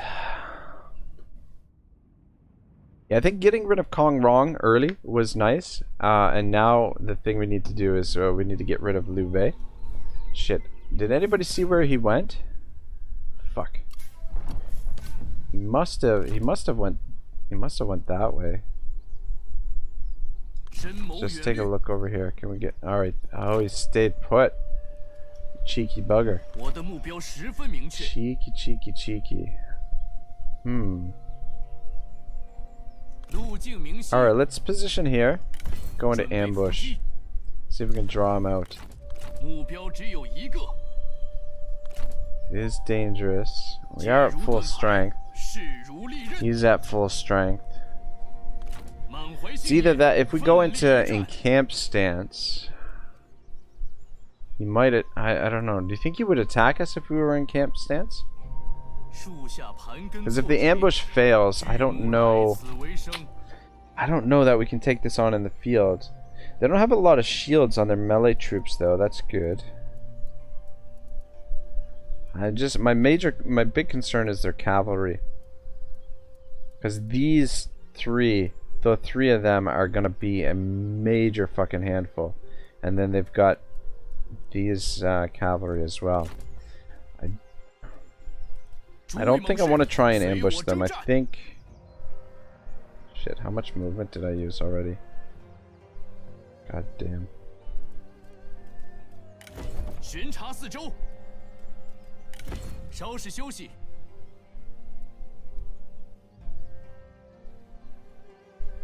I'd like to back up a little bit, but unfortunately we can't. I think we go into encamp stance. I think we have a better chance of beating them with the encampment, and they might do the attack.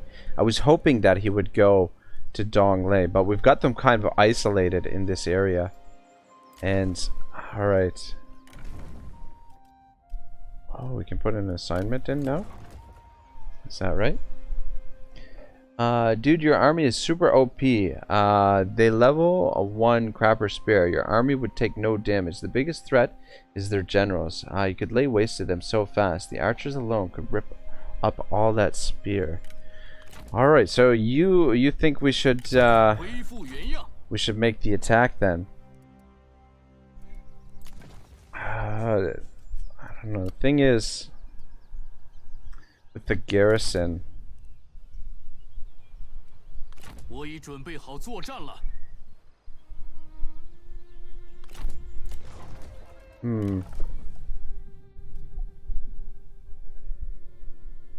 Plus 12 public order.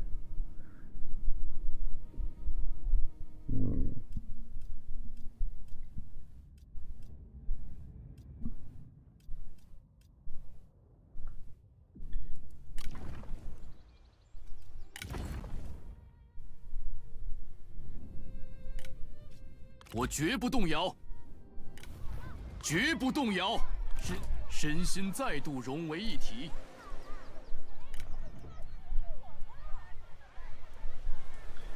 Alright, I just want to get the numbers up. I was wondering if we should change these for peasant archers or if we should keep the shields for now and recruit some peasant archers. 51, 51. How much is the upkeep on these guys? Alright.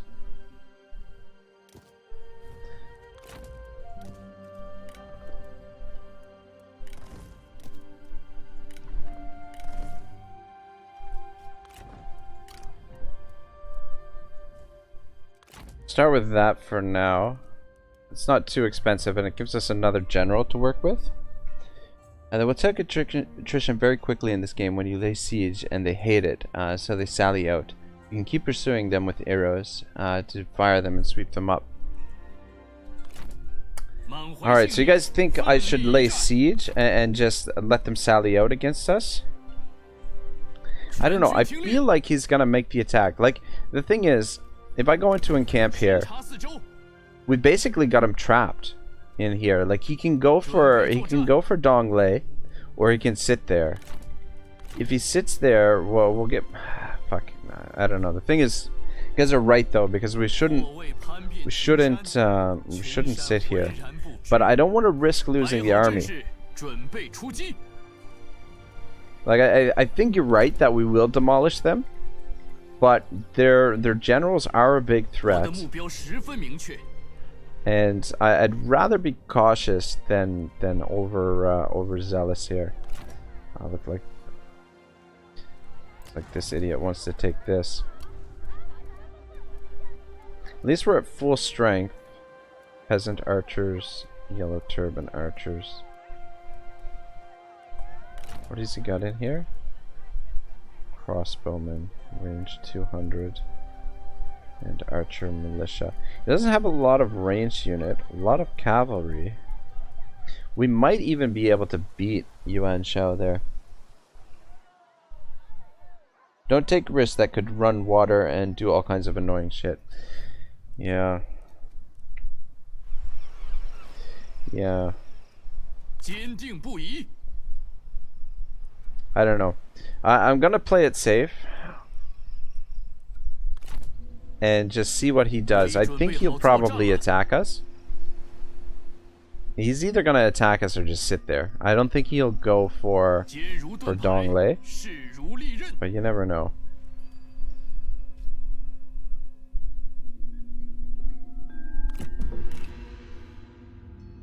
Let's see what he does. Fuck, this is the problem though. They're gonna siege it out. He's not gonna actually make the attack. He's just gonna starve the city out.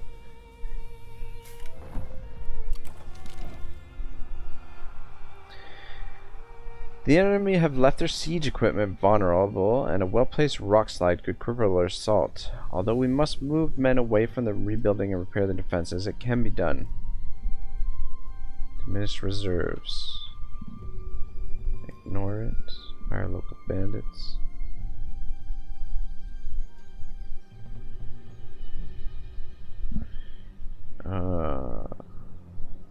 I don't want to diminish our reserves though. So I think I'm gonna ignore it.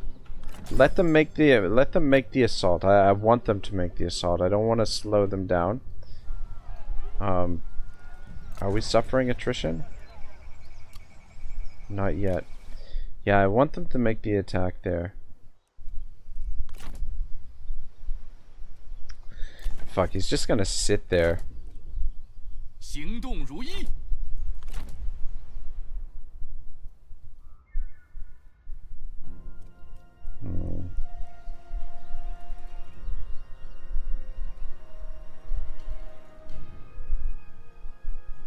How much movement does he have? Alright, let's stand right there with you. And if he attacks him, we'll just withdraw. But maybe that will draw him out of there. And let's change our stance to ambush. And then he might come back here and try and attack the fishing port, in which case we might ambush them. You have a good position. Lots of options. I've seen them just walk into the forest alone and sit. Dude, it looks like AI is eating up all your commanderies. I think we go Joan of Arc tactics now and get him. Maybe, but yeah. It's just this. We got to get rid of Liu Bei here, and then we can come back and move through this territory. I'm not worried about losing territory back here, just yet. Anyway.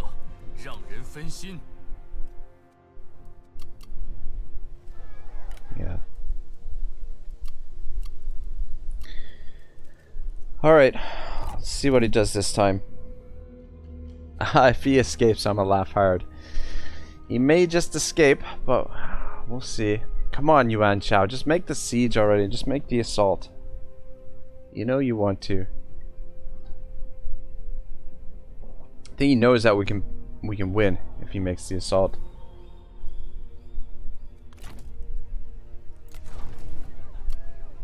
Yeah, now we're suffering attrition. Fuck. Fuckity fuck fuck fuck. Or reserves. Yeah, maybe should have built up the reserves here.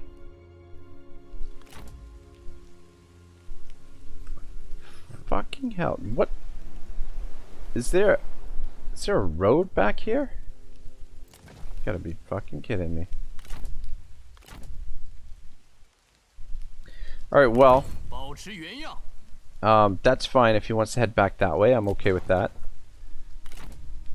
I want to take this farmland. And I think I'm going to delegate this one. See what kind of damage we take. 237 casualties.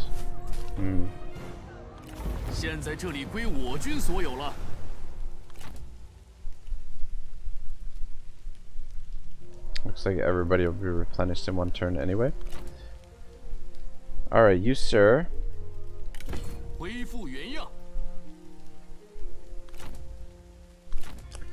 Come back here. And we'll recruit some more peasants for you. Yeah, that'll have to be enough for now. And then now we can push back this way. So we should be able to protect this area, and start. We'll try and get rid of Liu Bei first, and use our numbers now against him. We're just gonna have to sit tight in the siege here. We're probably gonna lose that, but Donglei is our new base of operations, so I'm not too worried about losing that. So the focus for now is gonna be Liu Bei, and then we'll deal with Yuan Shao after that. Wow, hello, you got me laughing hard. Yeah, he did slip out. I didn't realize I didn't realize there was a road here in the mountains.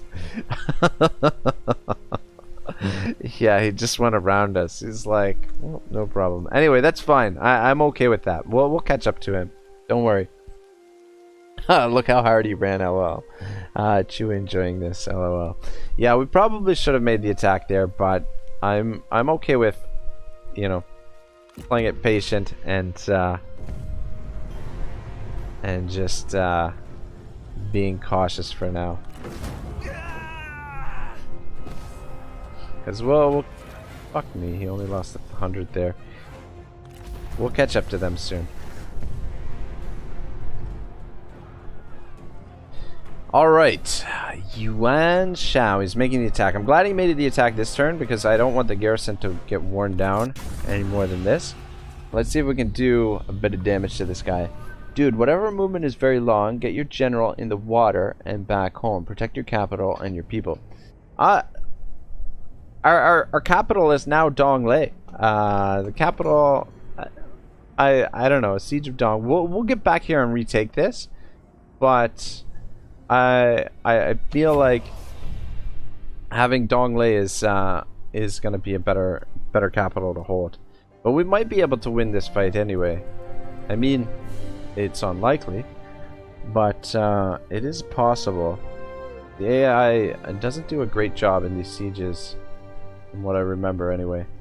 I guess we can't see where they're positioned. Oh wait, no, there they are.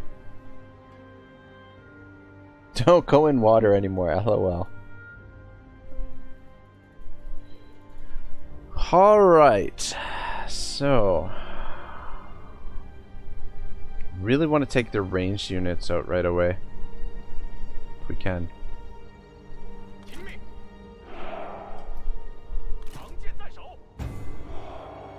Everybody stand back here for now. Alright, where are we going to put our deployables? So they're coming in for this gate, obviously. Coming in there.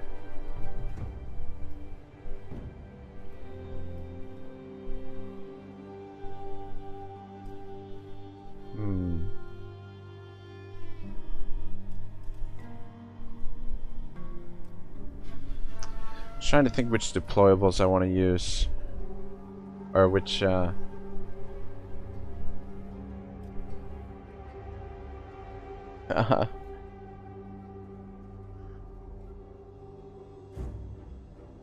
Siege of Don Geekik. Yeah, I agree. You're not surrounded as much from what I could see.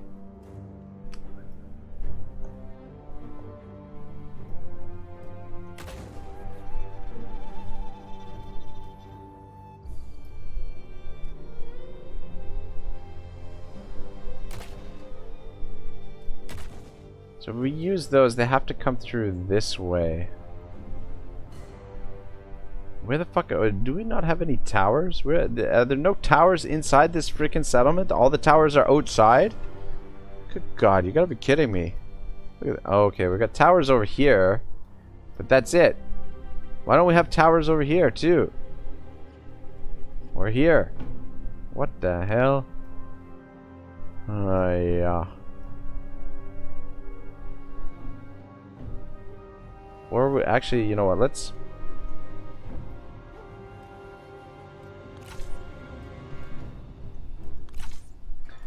Let's use these barricades, and then we'll try and fight in this corner. We're gonna have to try and hold the walls, I think.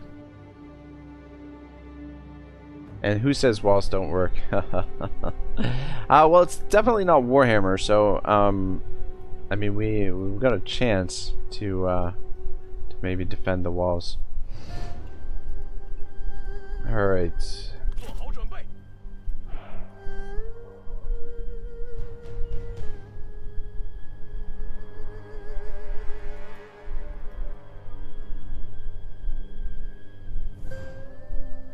Maybe we can set up a bit of a kill zone here.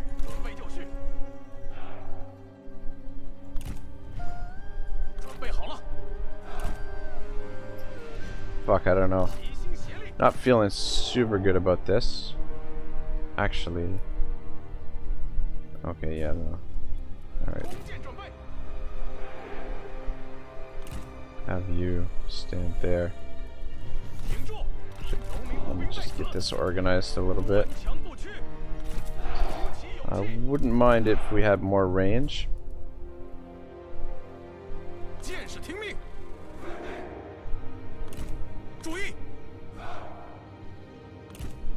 Alright, hopefully they can hold there.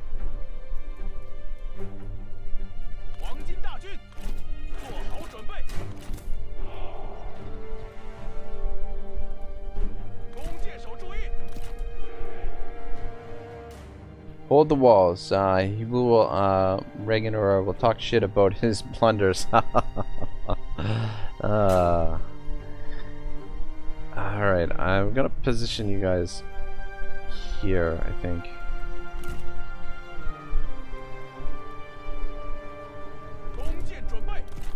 And then you two are gonna support in behind them.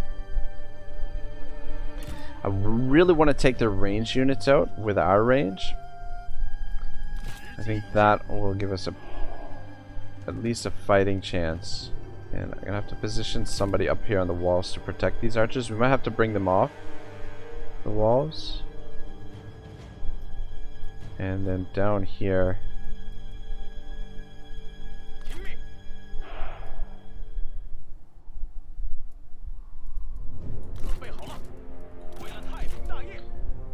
Down here, let's position some more troops, make them fight for everything. And then I believe it's just these two that we've got left.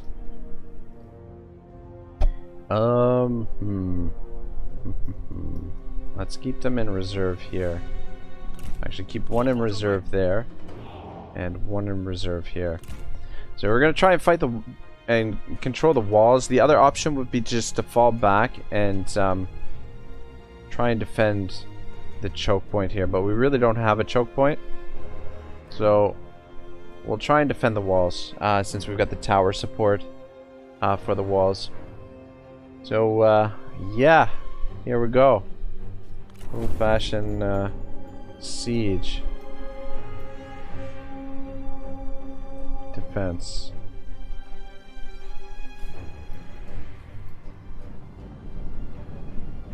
Where are they going?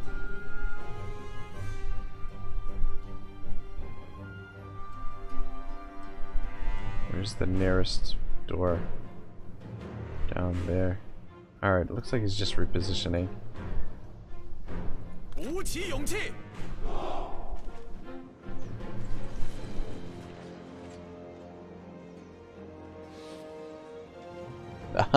He is super finicky when setting up his armies. I'm kind of the same.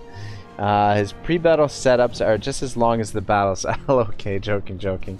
Yeah, no, it's true. It's yeah, it is what it is. But you're right. I do take quite a bit of time to set things up.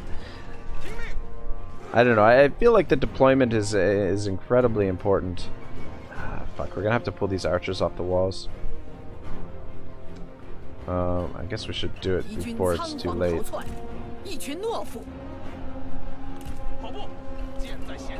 Get down from there. Actually, let's see if we can come down to here. But yeah, I do watch a lot of Illich TV, and he takes his time setting things up as well. Are they? I feel like they're sending their archers on the walls.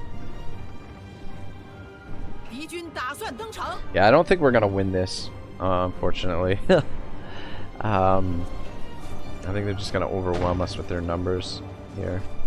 You guys getting down? You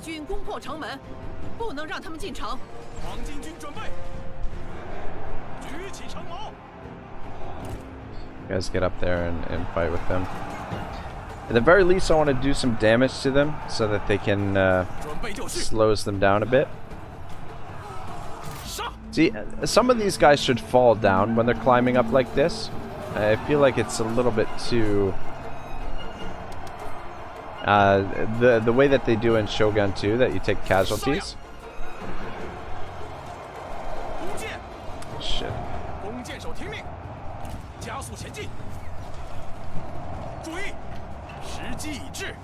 I'm not sure exactly what's happening here. This is another one of our archer units. Kind of got them off the walls there. I want you guys up there. You guys, you don't want to move? I'm gonna go up.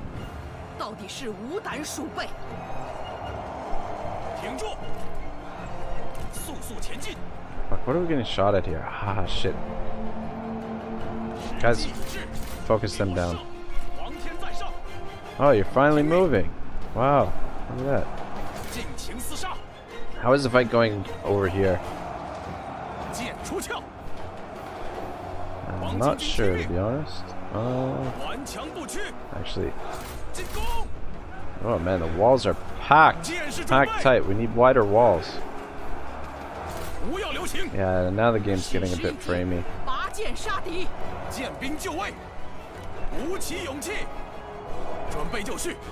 Alright, you guys hold there. You guys keep shooting. Shit, are you guys out of ammunition already? Fuck. Just stand there. You're out of ammo. Actually, see if we can shoot the general. Shit, what do we got going on here?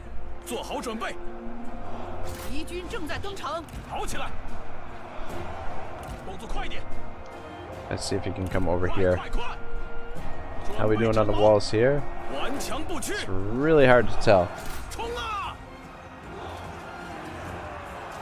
I'm less finicky because I figured out best options in lazy, but it always works out. No, you won't win this, I don't think. Too many numbers spread out. They're master climbers from the Chinese mountains. Hello, hello. Shadow of No One. Welcome, welcome. We are about to lose our capital.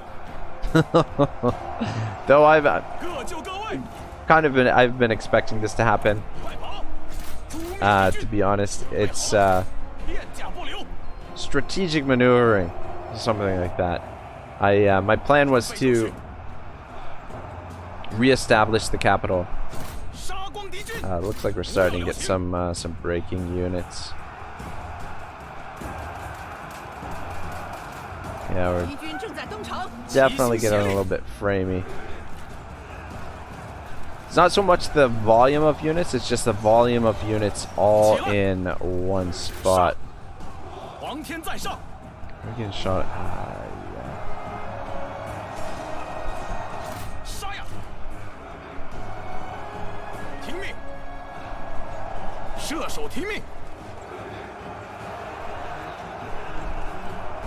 Let's see if we can finish them up.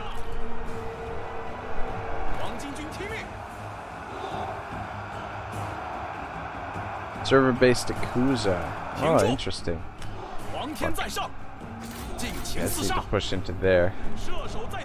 We're definitely doing some damage to them, though. God damn these fucking archers.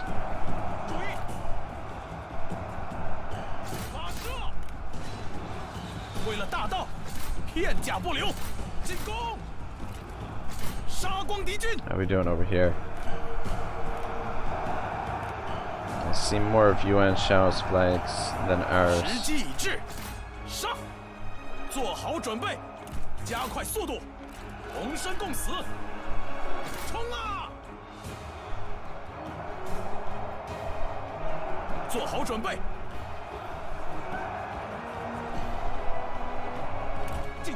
Fuck, out of ammo. That's something that I didn't consider too, is that our ammunition is going to be somewhat limited. Looks like we're winning over here, but we need to clear this up and get down here and fight in this area.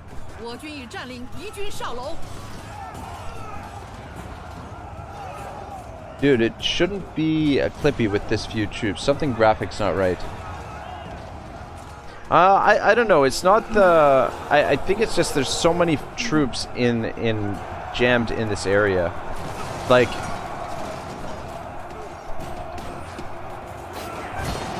when you get the troops this condensed, I think it's only normal that it happens, but I don't know. I mean, I could be wrong. Graphical overload or something not set right. Shadow, I hope you, hope to God you are joking. Look at all those flags.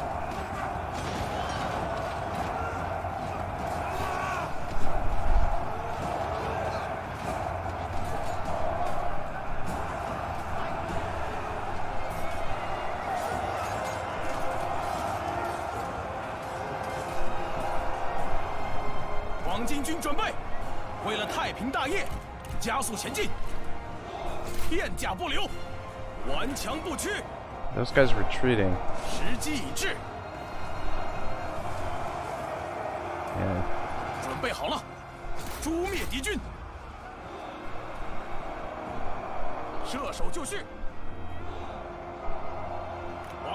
Alright, one of you run them down, and one of you get up here and help them, as they're in a little bit of a bad situation.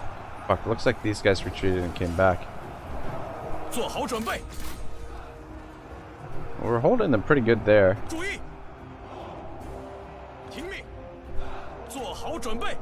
Come on, keep pushing, guys. Why are you...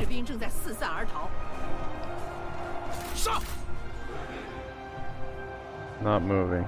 Keep moving, boys.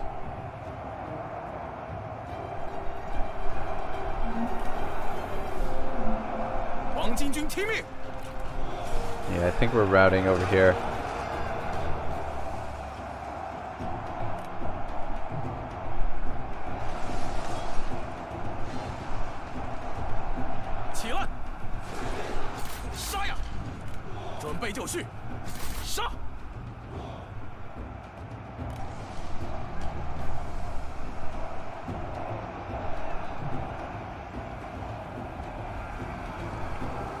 They're starting to break through.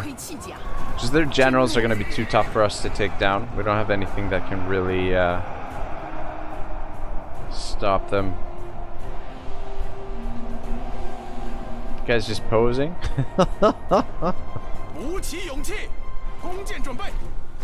Oh, for fuck's sake. Is this our unit? Good God. Good God. How long have you been standing there doing absolutely nothing? Why the fuck? I don't know what's up with that. Yeah, it's not looking good.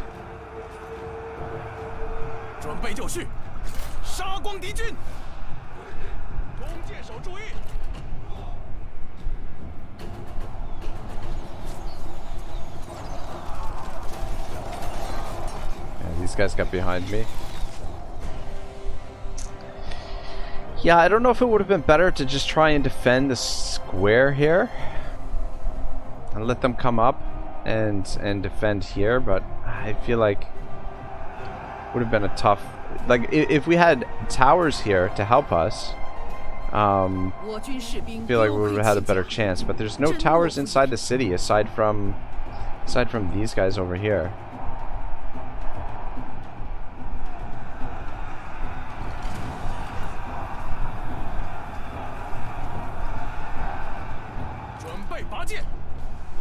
Where the fuck are you guys coming from?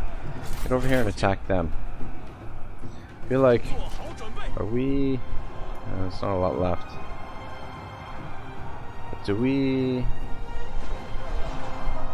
Victory point controlled by Yuan Shao. An archer over here? Nothing could have gone better by much. They're too strong. Yeah, I think you're right. Definitely their army's stronger than ours, but I feel like we did a bit of damage to them anyway. I say that though, but when we go into the post-battle casualties, it'll probably be negligible. I mean, that's the other thing, is they're gonna replenish all of this as well. Guys, get up here.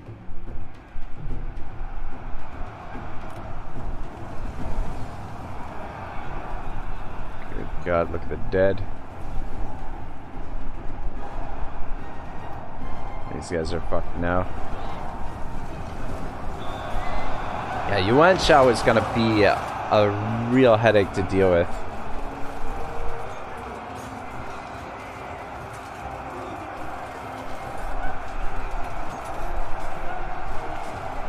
Not going to last much longer. I don't know how this unit ended up way the fuck over there. I must have sent them on command to attack someone and forgot about them.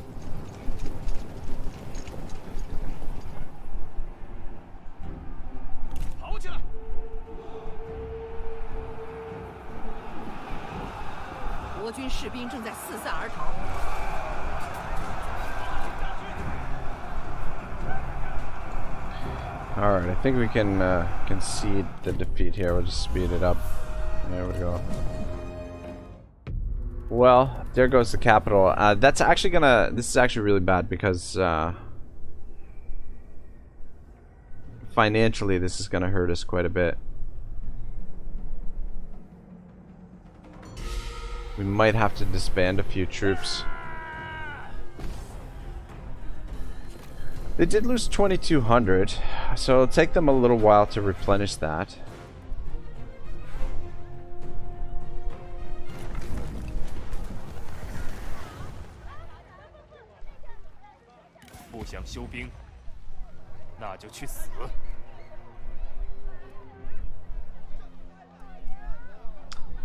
I think I will take peace with him for now.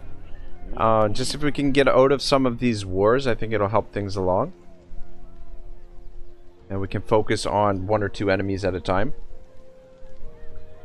But how bad is the income now? Ooh, pretty bad. Pretty bad. Pretty bad. Alright. Fuck. Fuck, fuck, fuck. How far can you get on force march? What's he got in the livestock farm? We could make this attack. We would attack with this army and then support with battle in it, recruitment in it, fatigue in battle, tired. I don't think we want to fight him tired though, that's the thing. It's AI that can fully replenish in 3 turns max. Yeah. Let me actually take a look at the replenishment. Wow, 1 turn. 2 turns. Wow. Wow. He does get additional replenishment though, Yuan Shao. But these at least we wiped out those 2 units, but yeah. Plus 6 basic replenishment, plus 4% population, plus 10% faction. Yeah.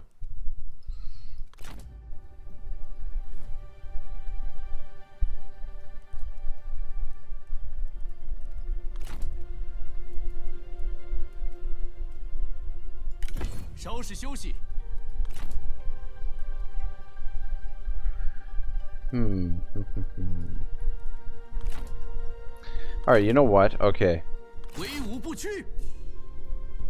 We're gonna make this attack. It's very risky, but we need the cash.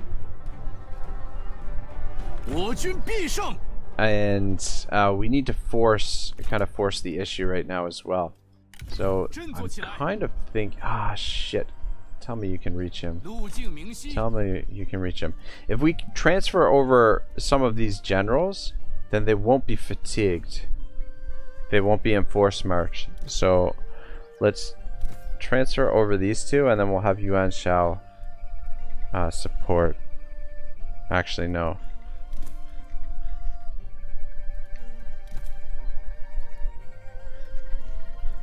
Let's do those 2.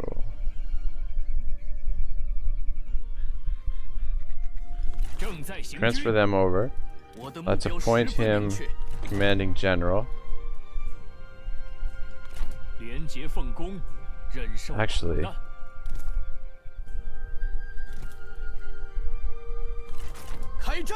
oh wow.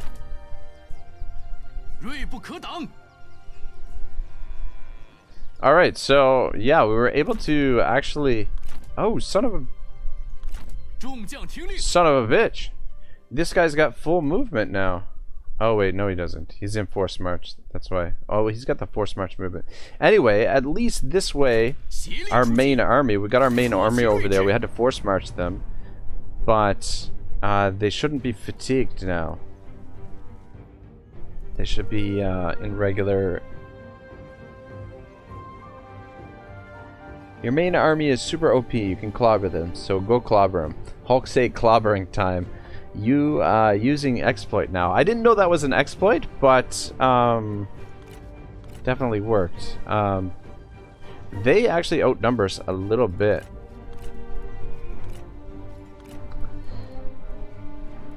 Dangerous thing is their cavalry, but it's calling for a Pyrrhic victory for us.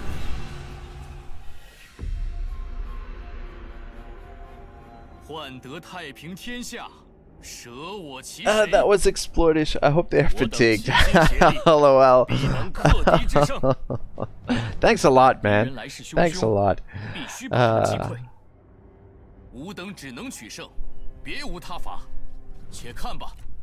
But hey, it worked. Or at least I think it did. Let's bring up the thing. Does it actually... no, they're fresh. Troops are fresh. So, it looks good. Whereabouts are our reinforcements coming from? Not that the reinforcements are going to be super valuable anyway. We might just throw them into the fray just to use them as fodder. I'd like to fight out in this open plain here, I think. Though, probably we're going to have to go to them again. Well, let's wait and see what happens. Just get things set up.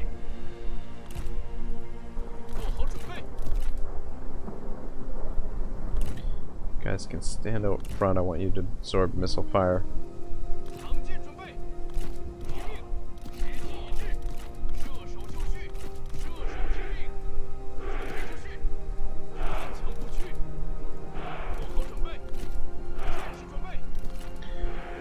Alright,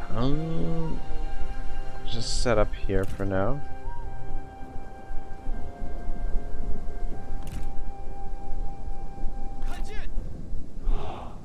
God damn it.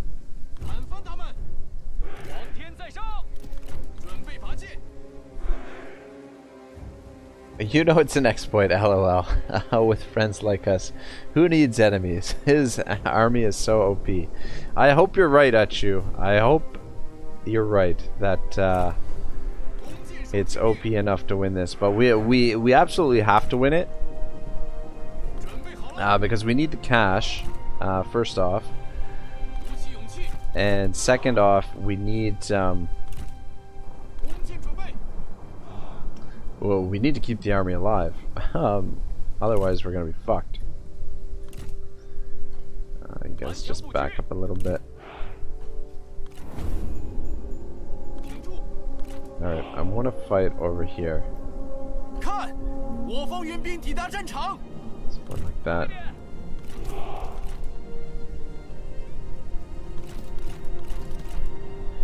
I'm gonna group you guys as 4. And I think you put the peasant archers out front, but we'll just keep them in behind for now, so I know where they are. Dude, those archery masters can lay waste. Which one? The archery masters are the ones with 120 in the unit. Yeah, I've only got 2 of them though. And the thing is, there's only 120 of them in the unit. How much damage can they do?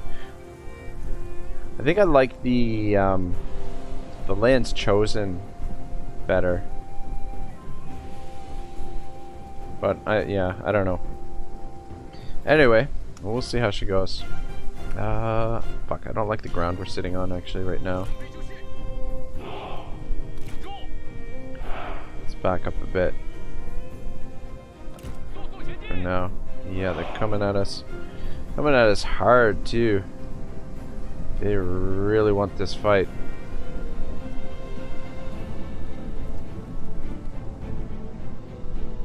fuck are our reinforcements? Where are these guys? Well, let's just hope they show up here sooner or later.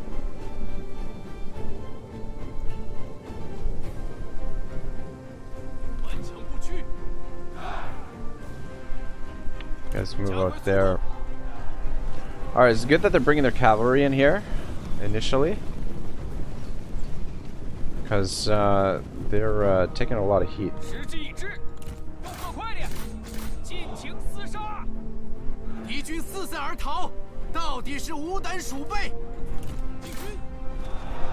Alright guys, focus this way.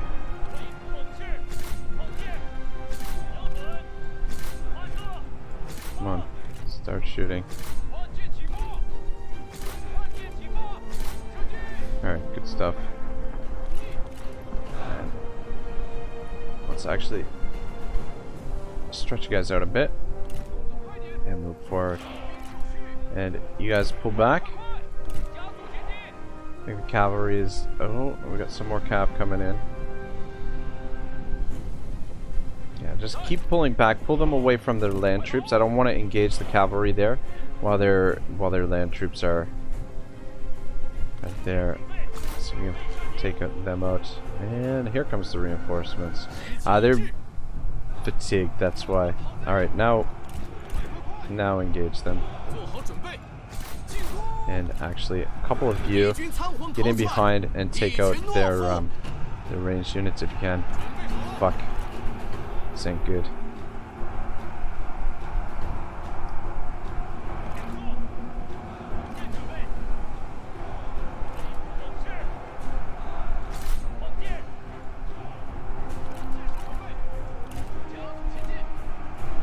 Where the fuck are you going, man? Damn it, I forgot to put these guys on guard mode again. It's not looking super great.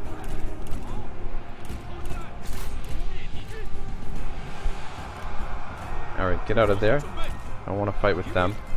And we need you guys up in the front lines, because our front line is starting to buckle quite a bit.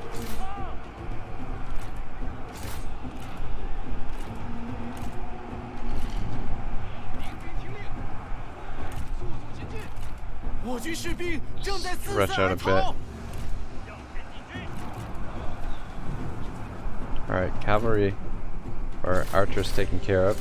Oh, actually, we got some more archers over there. Guys, keep moving around. I need you over here. Crash into that. You guys shoot into that. Same with you.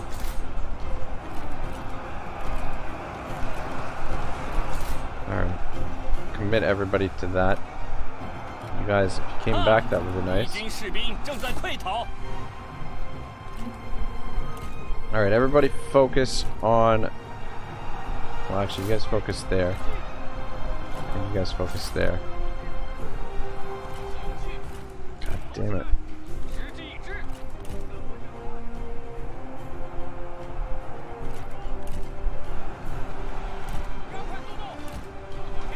Get the cavalry sorted out.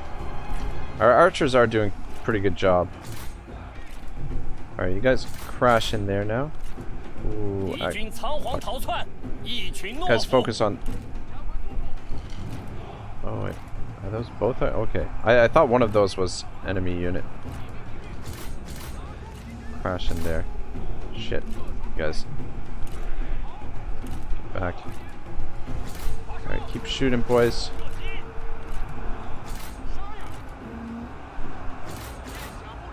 They always rush Cav in this game, every time. Watch out for Cav on the right flank. I suck at guard mode. Hello. I just keep forgetting to put it on. I freaking... Yeah.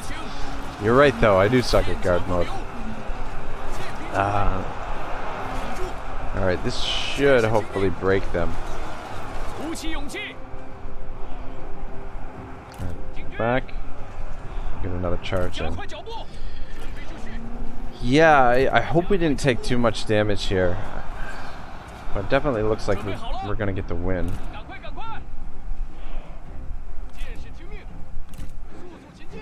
And hopefully we can recover this relatively quickly.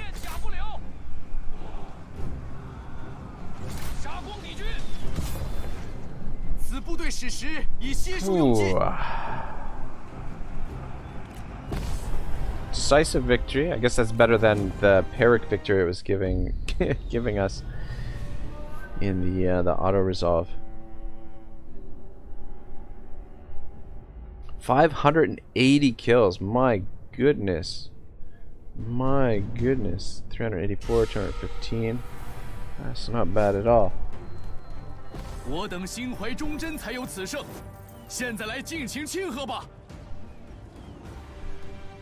Zhang Fei. I think this guy, we're gonna get rid of 他 him. 们对我们毫无用处。 And same thing with you. 我们 I'll get rid of both of you guys. 22.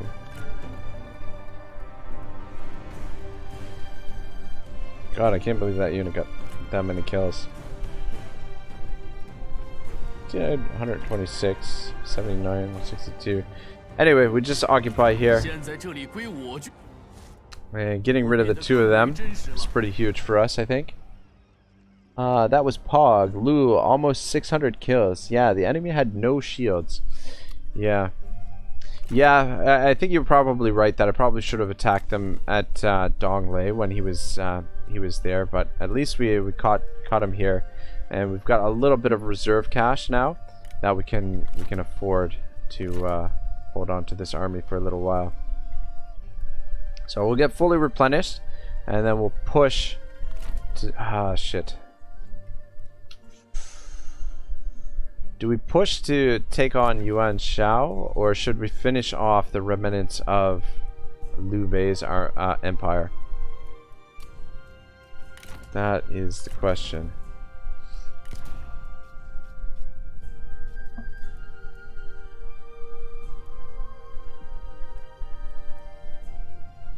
Alright, fire arrows would be useful in certain situations, so definitely get that. Lasting humility, 10% research rate, it's 5% replenishment for his own army.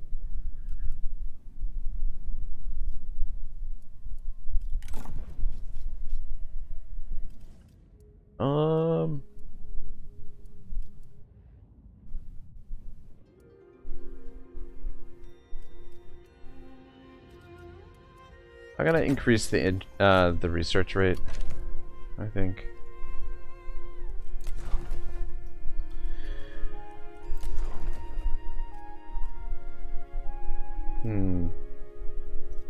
Yeah, I don't think I'm gonna spend any of this money, guys. I just need to making the most of what you want. Like, if something fails, have to switch things up and turn it into an advantage. Humans constantly rewrite history. Yeah, you guys are absolutely right. I'm gonna be right back, guys. I just need to run to the washroom. 若非两败俱伤，我方才不会议和。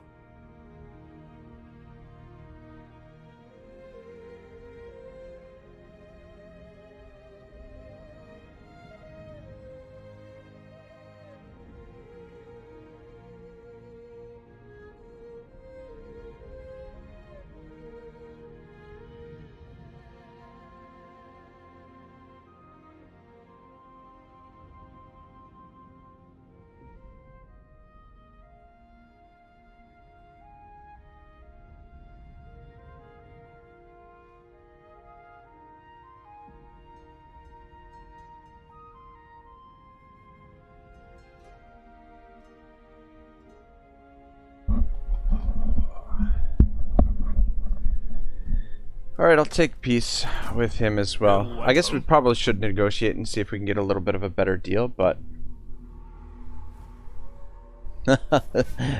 Smoked bets that he washes his hands, lol. Of course I wash my hands, man. My keyboard, I freaking... I don't want to play the game on the keyboard with dirty hands, that's for sure. I literally every day I wash the keyboard. Just otherwise it gets, yeah. Don't want sticky keys. I'm going to say no. LOL. Acts of worship. The Taiping teaches us that the world is in perpetual chaos. Balance can only be found by cultivating our inner Tao. Under the gaze of heaven, incense is burned, sermons sung, and music played. Those around are filled with vigor and belief in the cause and look to you to lead them in worship. Inspiring presence. Collect donations. Beloved. Good harvest. I think it's either inspiring presence or collect donations. I think we collect the donations in this instance because we're broke. All right.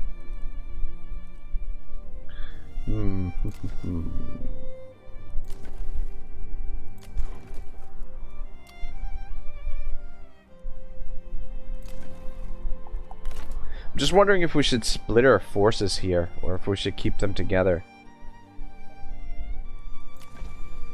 It's the garrison at the lumberyard. The lumberyard's got a decent garrison there. We don't know what's at the iron mine.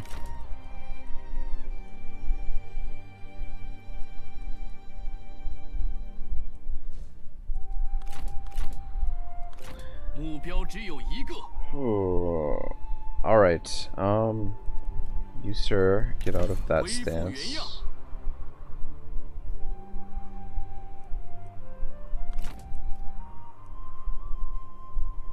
Looks like they're heading for this. Let's learn about that Dao sword, Dao Chi. Is that a unit? Oh, shit.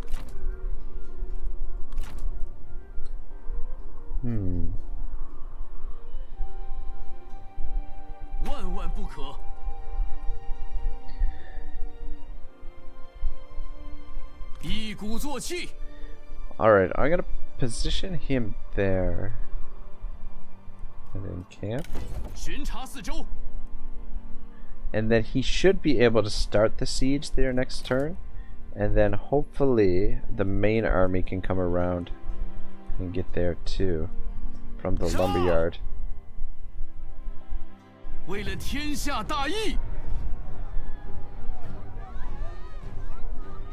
Since we're a little bit damaged, I'm gonna fight this to try and minimize the casualties. Is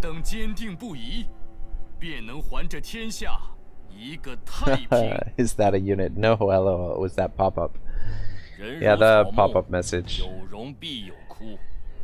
Some trees flourish, others die. Even the air itself freezes. It portends bitter clash. What the fuck are you guys talking about? Maybe I should have auto-resolved this.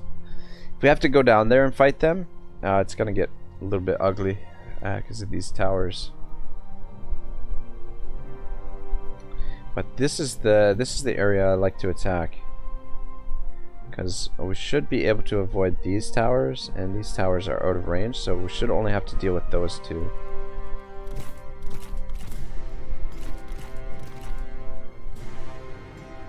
You guys can position right there.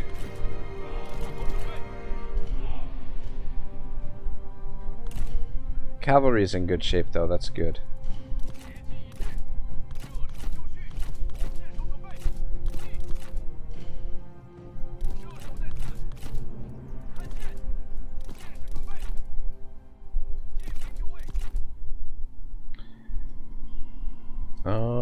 Who's in bad shape?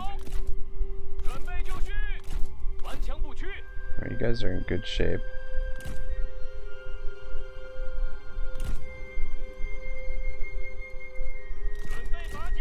You guys aren't in terrible shape, but I'm gonna keep you over here. So I expect them to come up this way, if anything.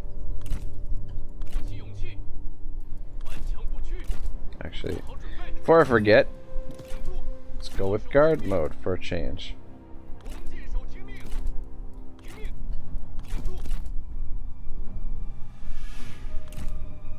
I'm just gonna position the archers like so.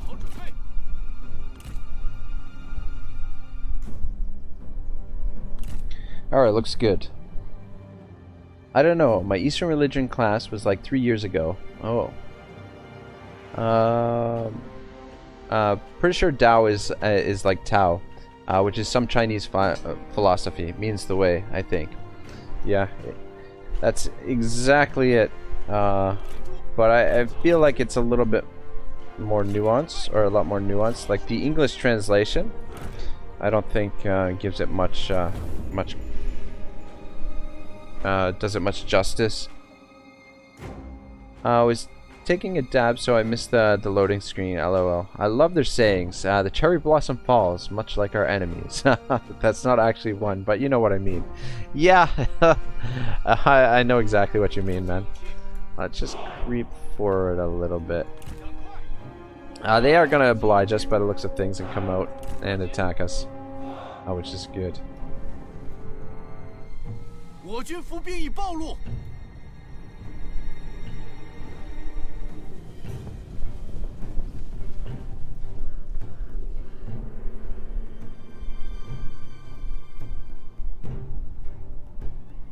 做好准备，加快速度。 Didn't mean to get you guys bunched up there. We gotta take out their archer units with the cav once they separate here.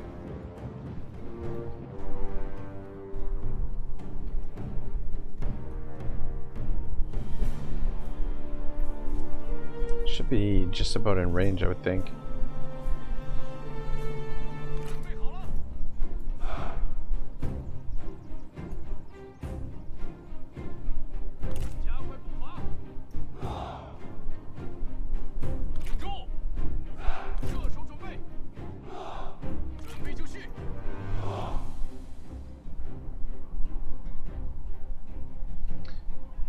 One are their archers. What do we got here?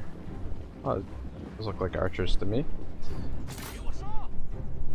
敌军四散而逃，到底是无胆鼠辈。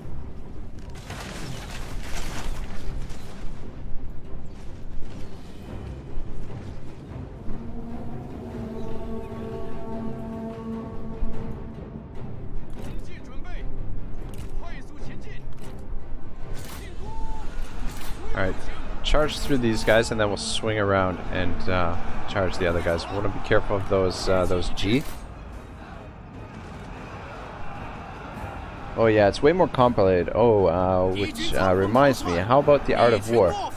Yeah, let's play another chapter from the Art of War. This is chapter 3, planning the attack. Chapter 3, planning the attack.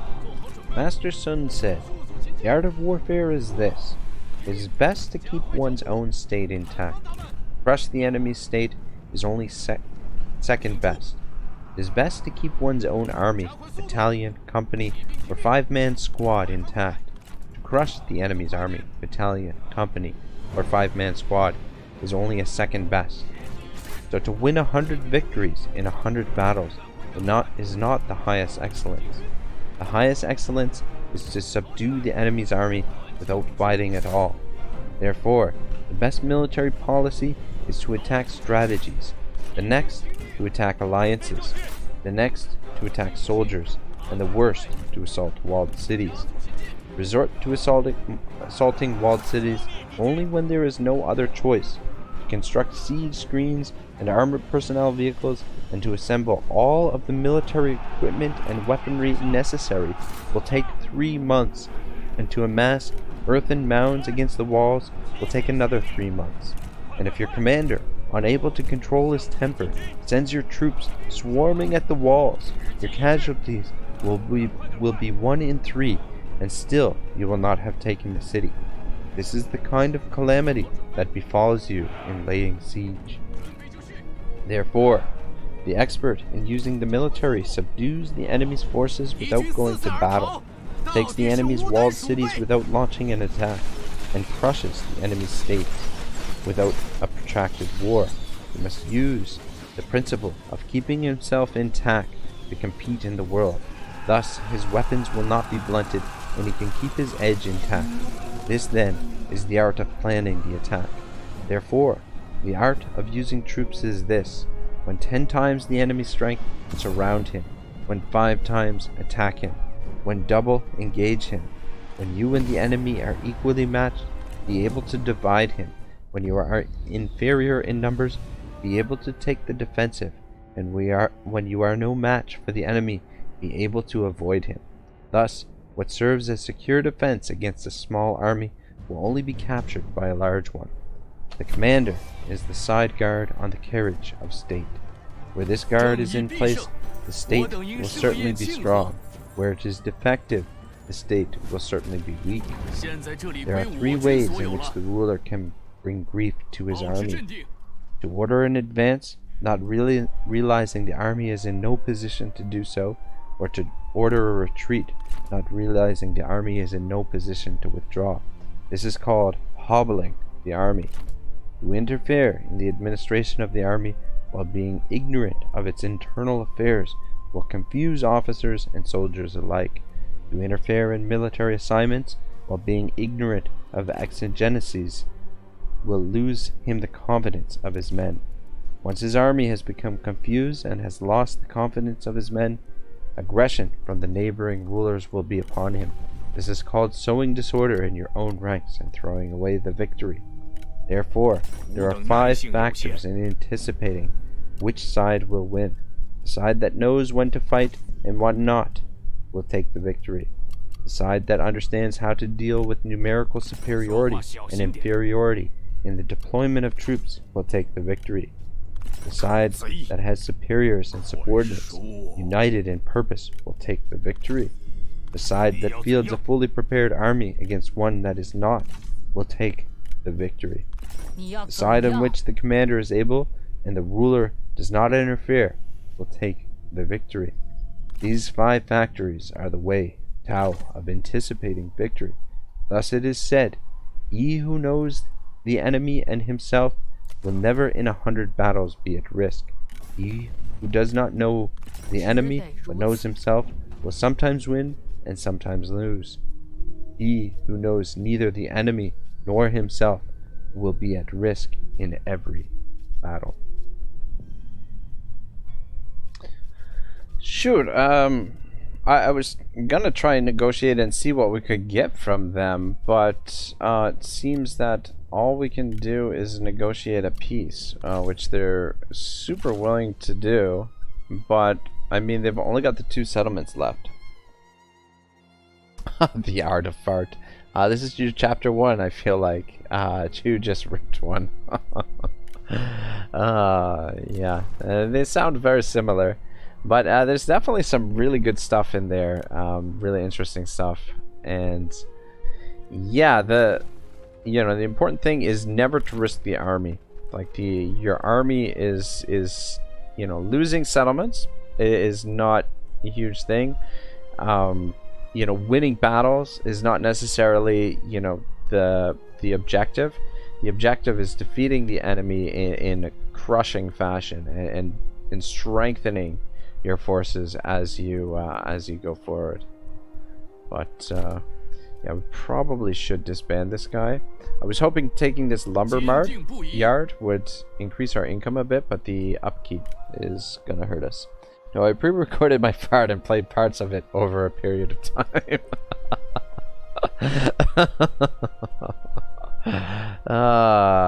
Yeah. Hey man, those pre-recordings, they take time, alright? They take time and whatnot. I would like to do some upgrading and get our income up. I think this commandery is where we want to invest, because I think this is the most defensible.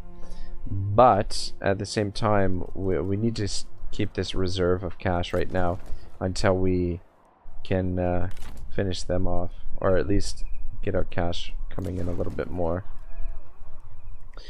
So I'm hoping that he's got enough movement to hit this next turn, and then we can do the same, and then we can lay siege there with our forces.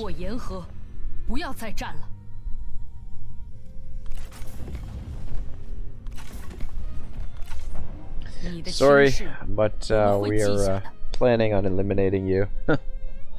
If we can anyway.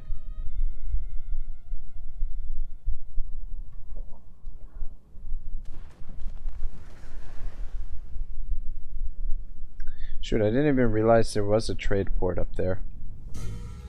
Guess I should pay a little bit more attention to the map details and whatnot. Alright, tell me you got enough movement. No. Fuck, I should have moved further last turn. He doesn't have enough movement either. Alright, that's okay. We'll just get into position.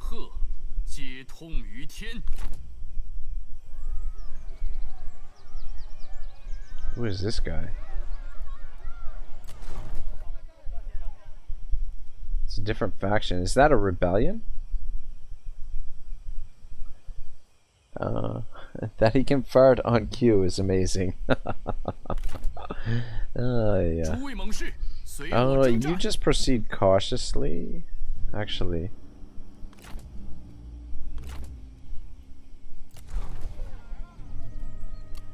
Garrison here is not bad.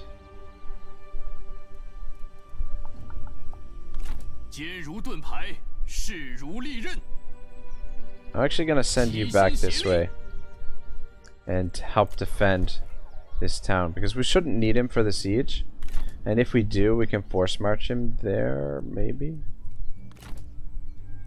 probably not.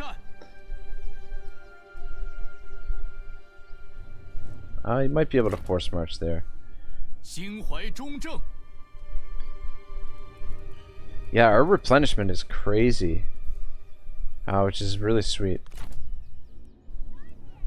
But yeah, let's try and defend this town against these guys. If Yuan Shao sends another army, we're going to be in trouble, obviously, but I think that'll be sufficient to defend against this force anyway.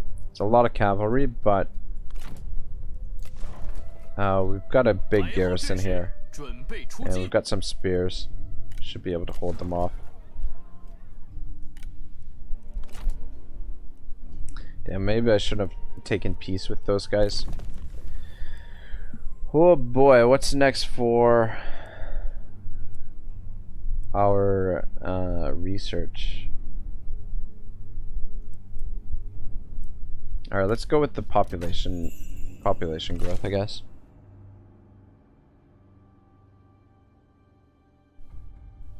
Is he going for his capital? You zoom in and our look looks smooth.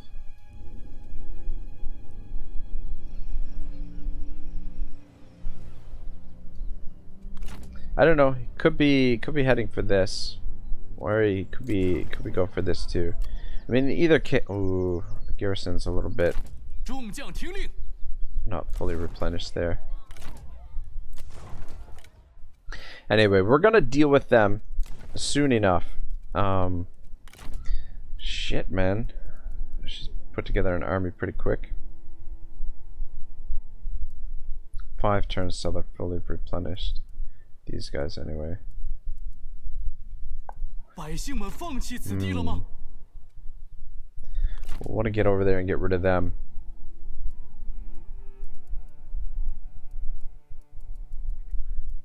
But yeah, we should be able to smash them as well.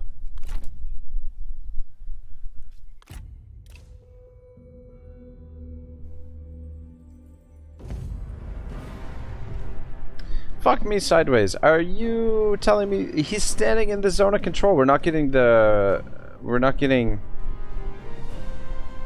you telling me that garrison is not going to come out and help them? He should have been within reinforcement range of the garrison. You gotta be fucking kidding me. You gotta be kidding me here. He's standing inside the zone of control of the fucking settlement. Yeah. I really don't want to fight this. They're gonna totally smash us. They're just gonna delegate it.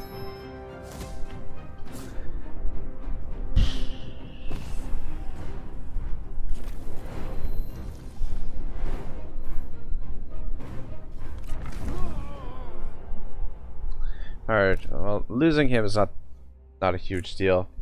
Not too worried about that. He wasn't that. I think he only leveled up once anyway. 全军听令。 Faction destroyed. Wu Wei. Prisoner released. Okay, they released him. Alright, that's nice of them. Wait.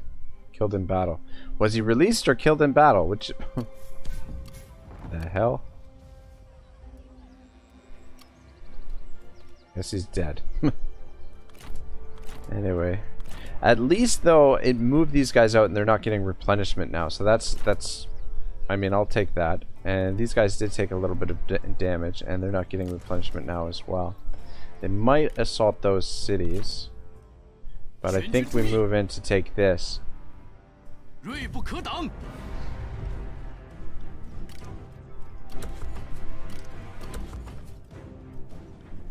拿起武器。 And then we'll move to the Iron Mine to finish off her faction. And then we can focus more or less on attitude, diplomacy. Yeah, then we can focus on Yuan Shao. Instant attack, he has ability. The instant attack or whatever. Oh, we can attack and an enemy can't reinforce. Okay. I guess they both had the instant attack ability. Alright, that makes sense. Thank you for clarifying that for me, eh-Shan. Otherwise I would have... yeah, I had no idea what was happening there.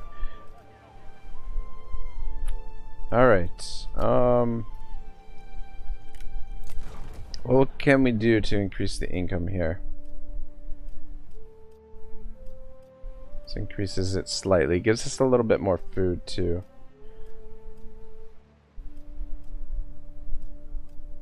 Let's actually increase the foundry, or level up the foundry.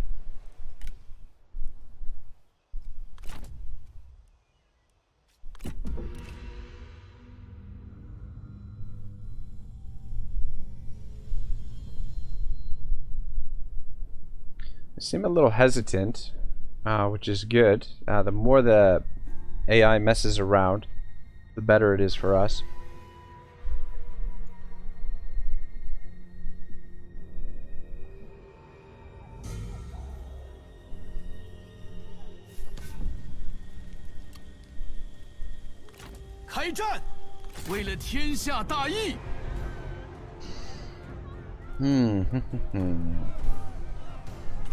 Yeah, we're gonna have to fight this. Medium casualties. We don't want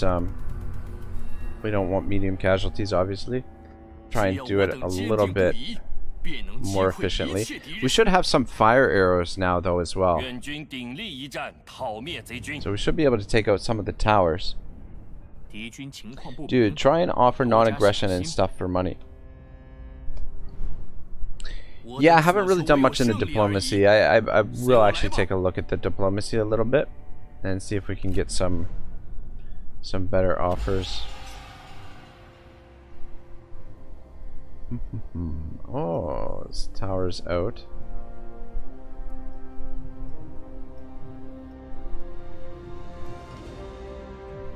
Alright, I think, well, we'll attack from the corner where it's already damaged a little bit.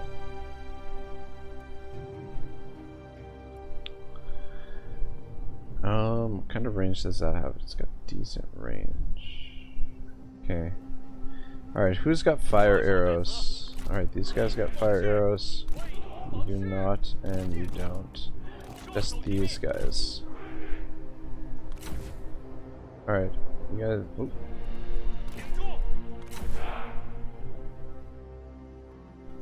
Actually, probably only need 2 of them on fire arrows. Let me just keep them off to the side. I guess I can always switch it in during the battle.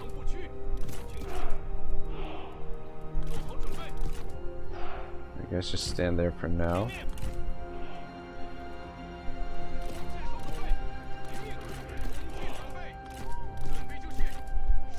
And let's try and not forget to do guard mode anymore.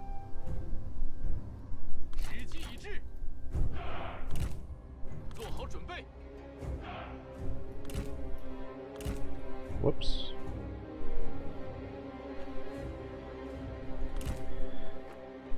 Alright. I think we'll try and capture this Fuck.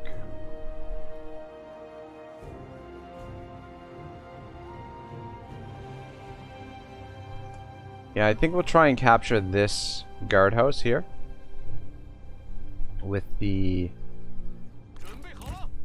tower.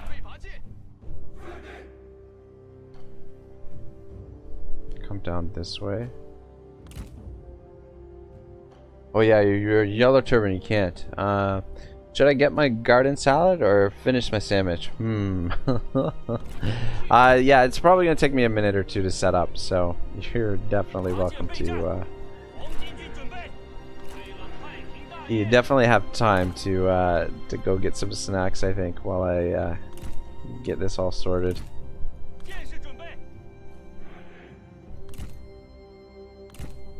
guys are gonna go up front, spears. You guys are gonna defend for the archers, and I'm gonna have you defend for our fire arrows.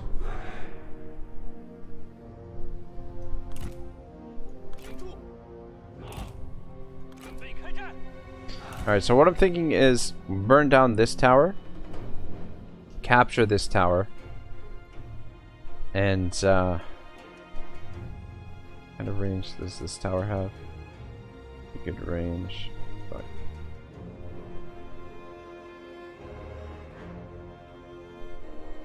God, we really should burn down those two towers too.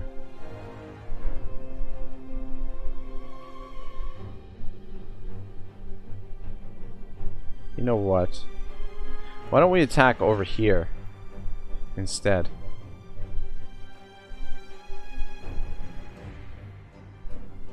I think I will do that.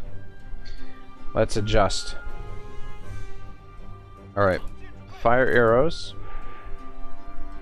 I want you guys over on this side. Oh shit, you know what? The other thing is I'm forgetting about is the fucking the artillery. They have artillery pieces. You guys just stay there. You guys back up to there.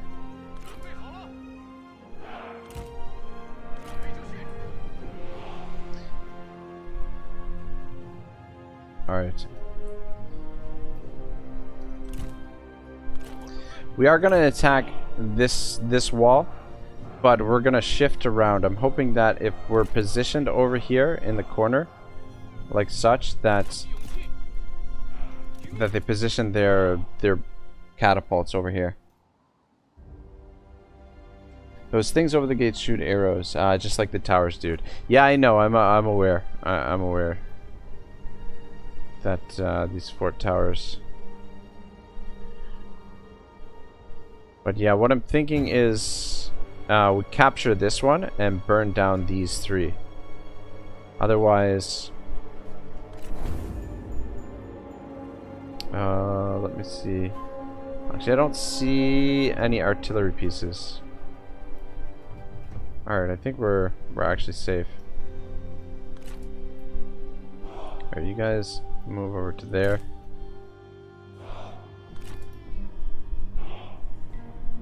You guys move to there. And you guys just move here for now.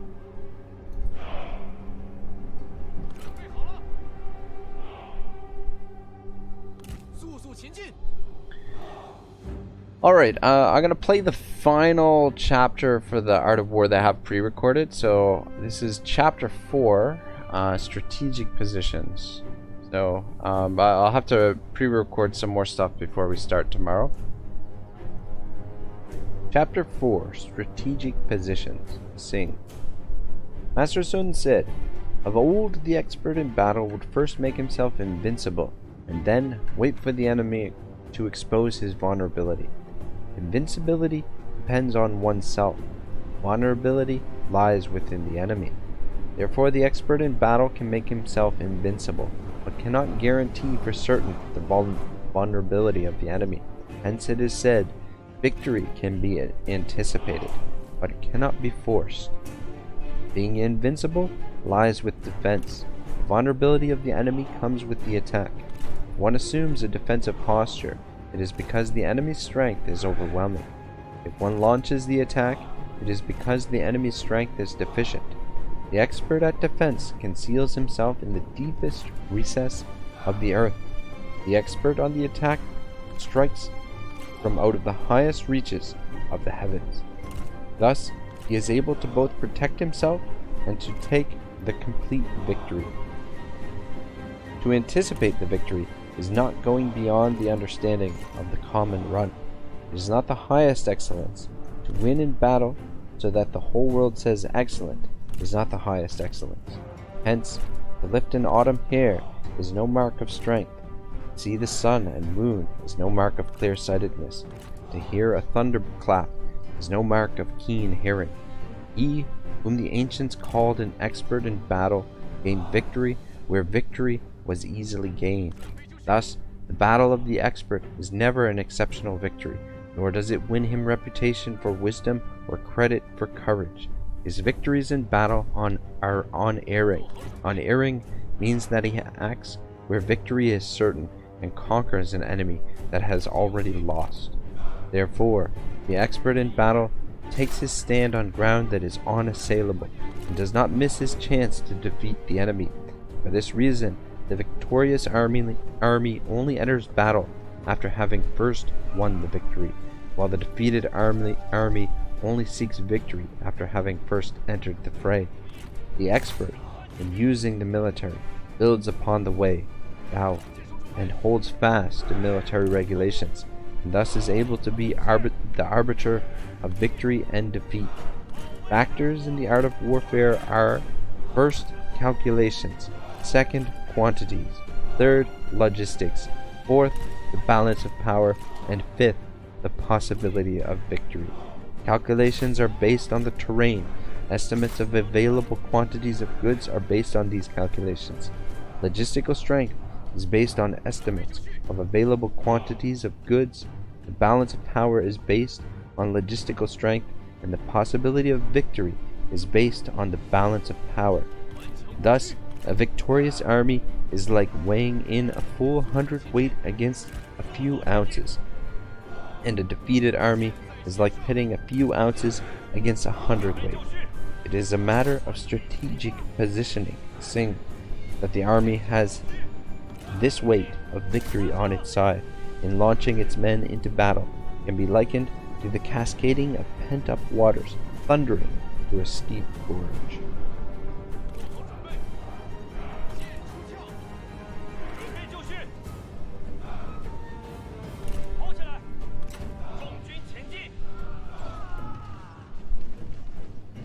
Ha! 敌军哨楼已被摧毁。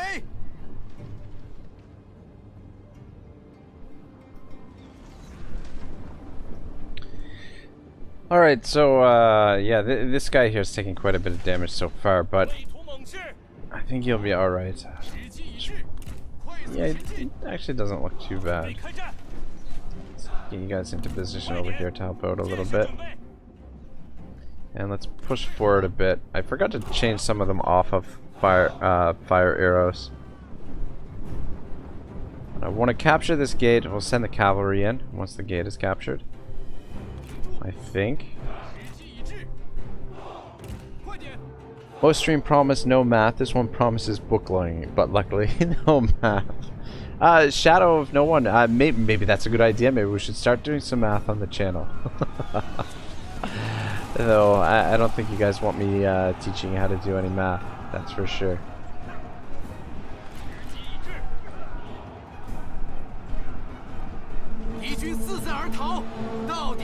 Back on standard shot. And actually, where's the other guys? Standard shot as well.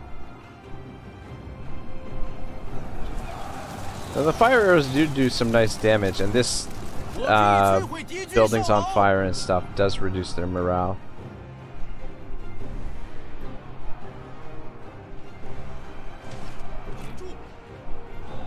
You guys just stand here and block. Actually, should be standing like that, right around there. My book would be a scratch and sniff with a misleading title of the book, like Ivy Rose Summer Scents or something like that. But in actuality, it's my farts from the year with the wisdom. Very interesting stuff at you. Very interesting. Finally, 8th semester of college calculus will pay off. Good God. 8 semesters of college calculus. That sounds like a freaking nightmare. Can you guys get up? Fine. Use the tower. You guys get into position now too. Get moving, boys. Let's capture this gate so we can send the cavalry in. Yeah, we are taking some casualties, but I don't think it's too bad. Yeah, I'm not a huge fan of assaulting these cities without siege equipment, without proper weaponry. Actually, can you guys focus on these guys right there? And help out our guys on the wall. What do we got left here? Got a troop there. I think that's probably it.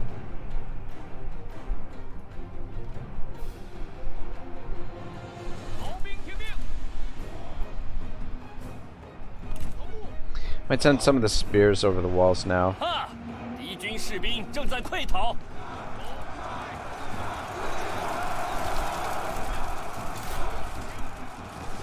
Okay, good. Should one of you come down here and capture this?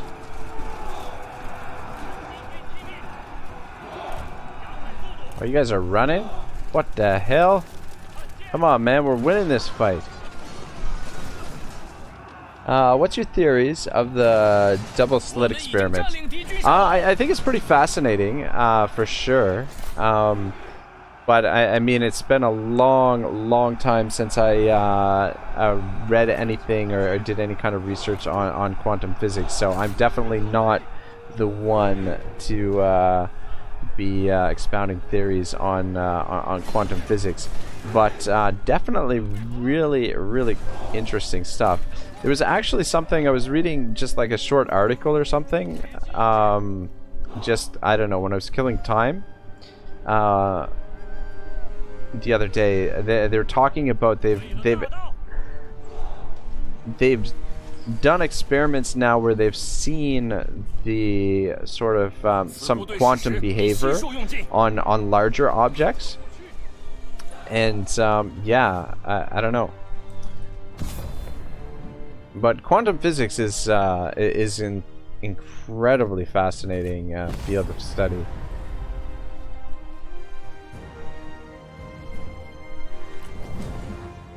But the whole idea that that light is both a wave and a particle is kind of some mind-bending stuff.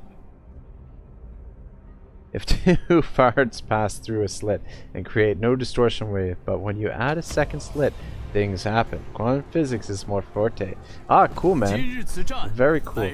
Have you, there's, I don't know, I don't think he's one of the, you know, like, more respected scholars in the field, but have you heard of Amit Goswami and some of the stuff that he talks about with quantum physics?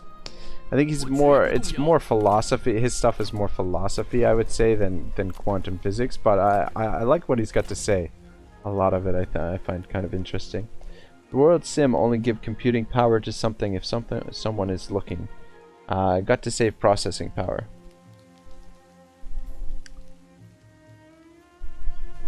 Yeah, that makes sense too. Shadow of no one.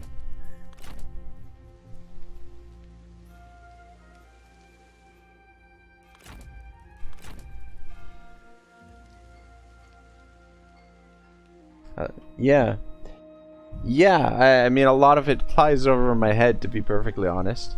But I like Shadow's theory too. The world sim only giving computing power to something if someone is looking. Gotta save processing power. Yeah, definitely a good theory. I'd really like to have this Yeah, I didn't realize that diplomacy, Yellow Turban's, the only thing that we can do is declare war and accept peace. That we don't have full full options in diplomacy. 快点！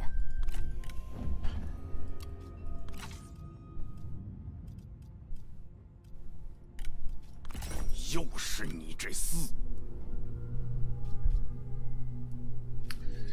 Yeah, it kind of sucks. I mean, I'm pretty sure we can negotiate with these guys. Yeah.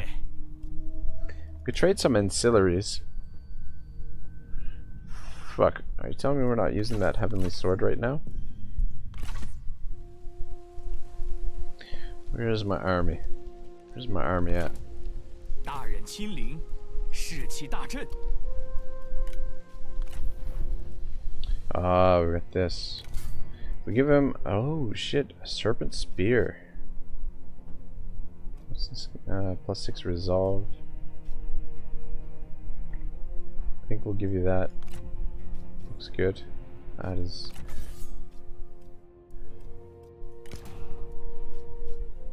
Could trade the followers for some different stuff, maybe. How are we doing for income? I really want more troops. Really want a second army. Yeah, I think I prefer the Kindred Jian to the Heavenly Sword.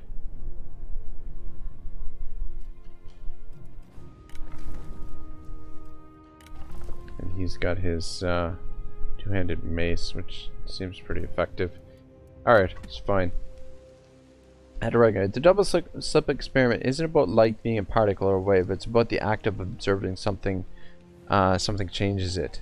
When they don't observe it, it creates a distortion effect. When they do observe it, it creates normal lines. That's the weirdness of it. The little act of observing something changes the result. Yeah, yeah. Exactly. But I mean, like, it in a sort of way, like, it proves that light is at the same time... I don't know, like, I think it shows us that light is both a particle and a wave at the same time, in a sort of way. And, you know, the act of observing does actually change it. But yeah, this is definitely something that I haven't looked at in a long time, so I'm not one to really get into it into too much detail. But yeah, it's totally fascinating, and that goes to Schrodinger's cat. Like, is the cat dead or alive in the box? Until we observe it, it's kind of in this quasi state of both being dead and alive at the same time, which is really fucking weird. But yeah, pretty interesting stuff. But yeah, I think things are looking pretty good here. We've consolidated the peninsula. Now we need to finish off. If we can finish off this army, then we can focus completely on Yuan Shao.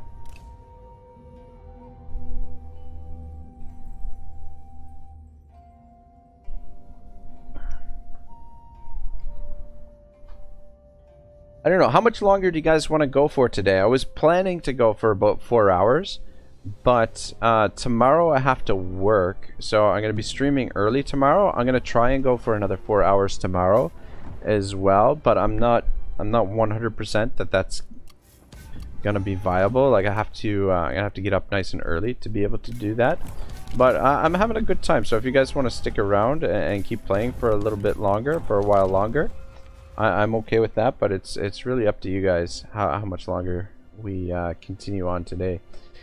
Sees the future. A scholar joins your faction, asks for an audience with you.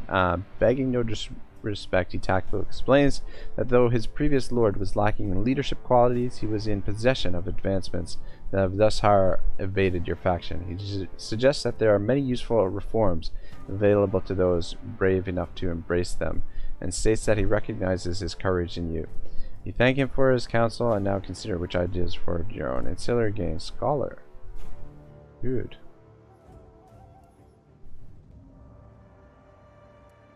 Very good. Let's take a look at that.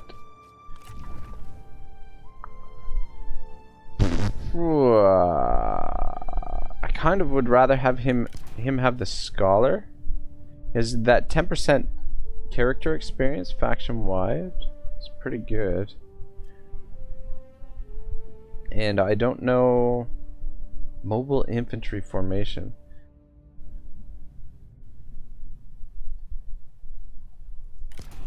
I haven't been using the turtle formation. Let's give the turtle to, or not the turtle, but the military expert to this guy. Currently in cooldown. Alright, we have to wait anyway. Alright, we got enough range to hit them? We do. And it's good to get rid of them before they get replenishment. Ooh, this will be a big fight. I don't know what this idiot thinks he's doing, where he's going, but we'll have to catch him eventually. What if someone sits at a table that is asymptomatic? Throw water at him. It's a crappier scholar. Oh, okay, it's a crappier scholar. Close defeat is what they're calling for here. Son of a bitch. Fuck. Fucky fuck fuck.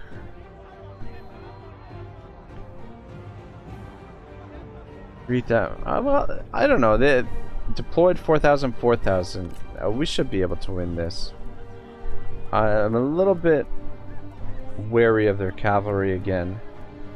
1, 2, 3, 4 cavalry units. 5, 6, 7, 8 to our 5 cavalry units. Fuck, this is a risky battle. A riskier battle. 我等需坚定不移，直面一切敌人。人如草木，有荣必有枯。一旦取胜，敌军必将暴露无遗。我已等待多时。Oh, fuck these iron mines. These iron mines are tough. Nuts to crack. Alright,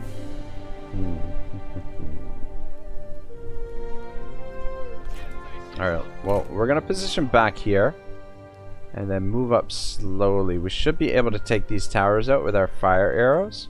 That is, if they don't come out at us. If they do come out at us, we should be okay. It's too bad we can't get around behind here and shoot in, but I don't think we have range to reach in behind there. Cav in this game is deadly. Yeah, records mode, Cav is definitely king, I would say. God damn. These fucking towers. There's only 6 of them, but still. Anyway, let's just get set up and see what the AI does first.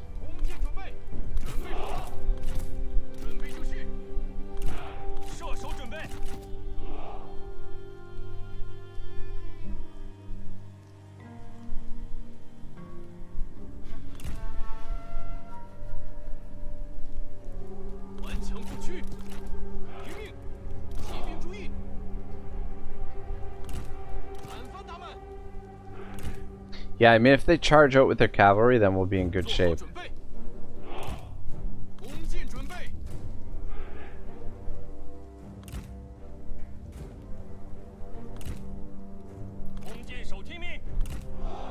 Want these guys out front, because those guys are our fire arrows.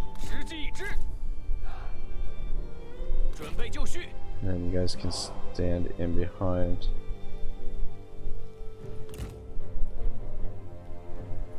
I'm not gonna switch to the fire arrows just yet. Probably switch them mid-battle. Fuck, the rain is not gonna help that situation out though either.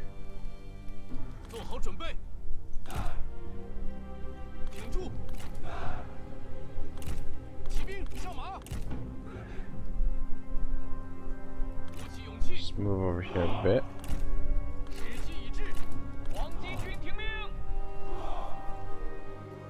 spears out front. 鼓起勇气， Let's make a nice solid formation this time. 弓箭，弓箭准备，为图猛士，弓箭手听命。 You guys in guard mode. 勇士在此，注意，不可讨贼。剑士听命。 Alright, so we'll put 2 swords to back up the spears.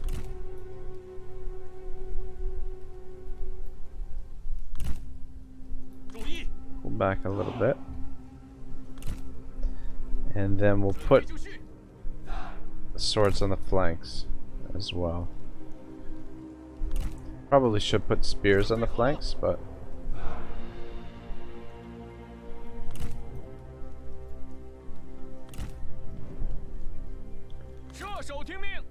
There we go.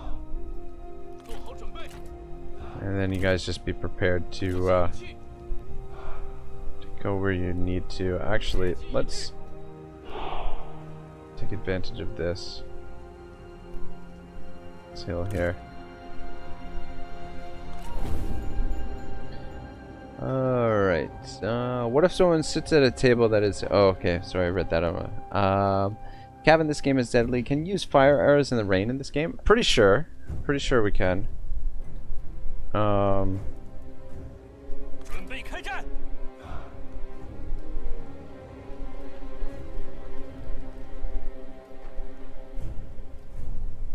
Reduces their armor piercing damage. Affects their morale.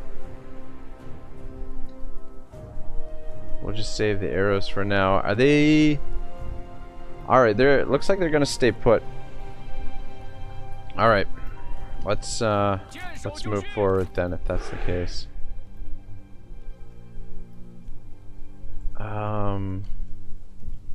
Shit, I'm just wondering.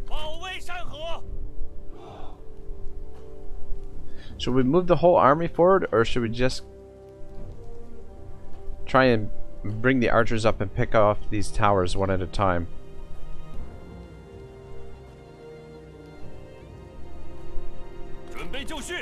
Alright, you two come with me. And you as well.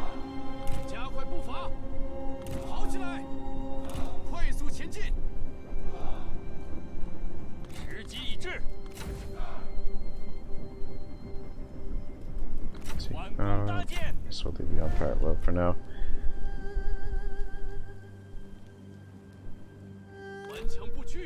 Alright, you guys be ready to support them. So let's just take out the towers one by one.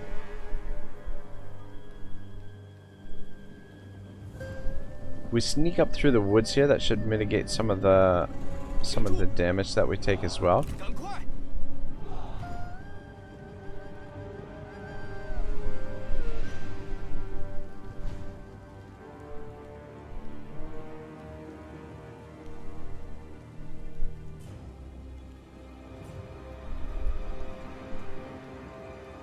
Those towers in the corner are going to be tricky to get to, but maybe if we just angle our attack this way, we can avoid those towers for the most part. But we got to be very careful here not to lose, because the balance of power. I mean, there's a lot of troops in here, but we should have enough ranged firepower that we can get rid of them. All right, time to go. Play BattleTech at the game store. Have a great stream. Catch the rest later. All right, Shadow. No one. All right, have a good time, man. Enjoy your BattleTech at the game store. Sounds like fun, man. Been meaning to. I want to try out Stellaris here soon. But anyway, yeah. Thanks for coming by.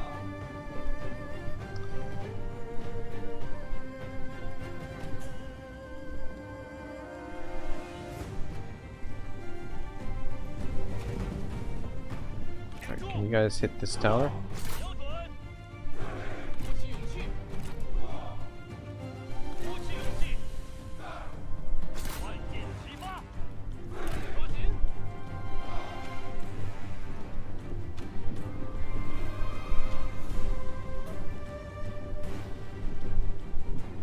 Just keep an eye on the fire damage. Fuck, it does go down. Alright. Should be focusing on one at a time. Finish this one off. Should have maybe brought all 4 of them over. That way we could have got rid of the towers more quickly.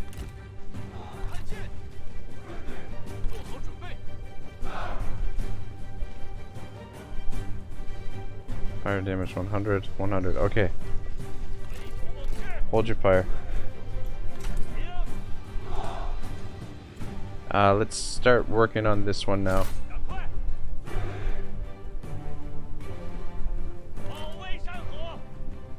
You guys just face up.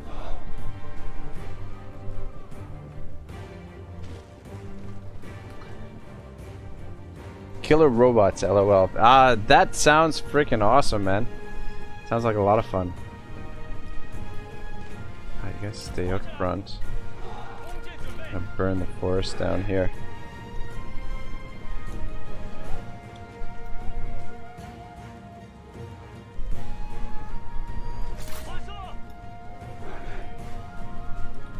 Alright.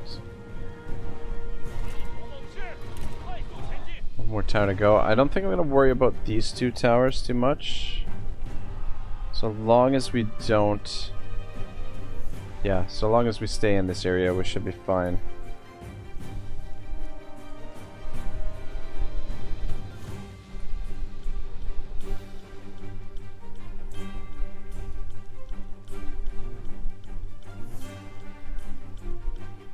Alright, there we go. Alright, let's pull back. Just for a moment here. And get back into formation.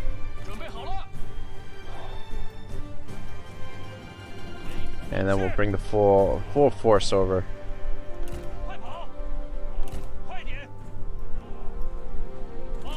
And then you two, you don't have to be on... Sorry, you two don't have to be on fire shot anymore.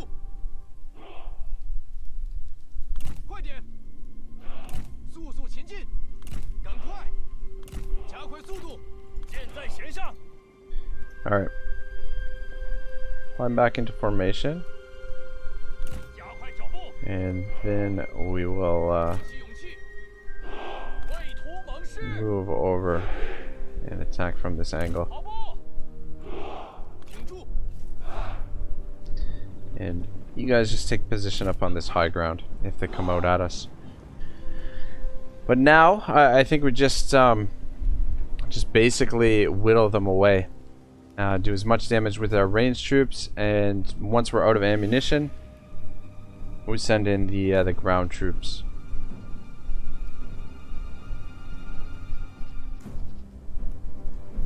I think they're gonna. It looks like they're gonna play it passively. It's not ideal coming through the woods here, but I want to avoid this tower. Though I guess we could come out into the open here, position there.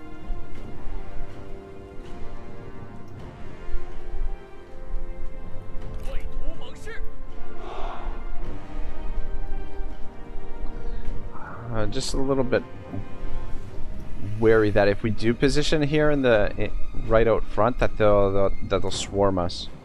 They'll have a little bit of the high ground advantage.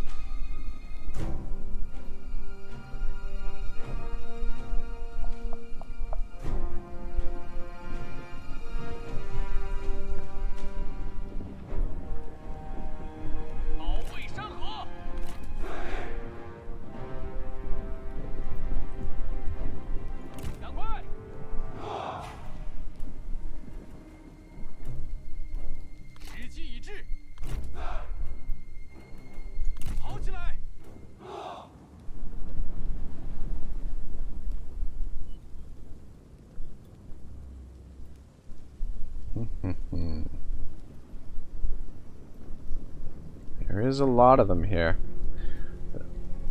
This is their last stand, though. They don't have this is their final army.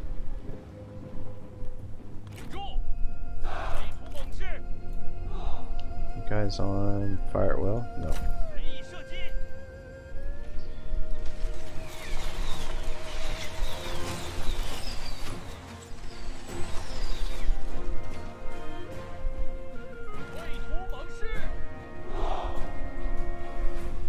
Let's just slowly work our way out into the open here. Now let the archers shoot at the targets that they want. I mean, I feel like we should have enough ammunition for this.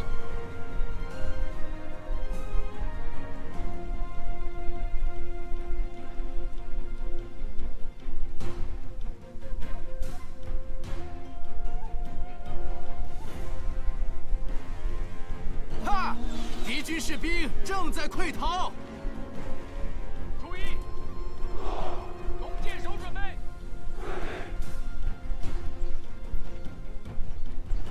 Keep creeping around the corner here.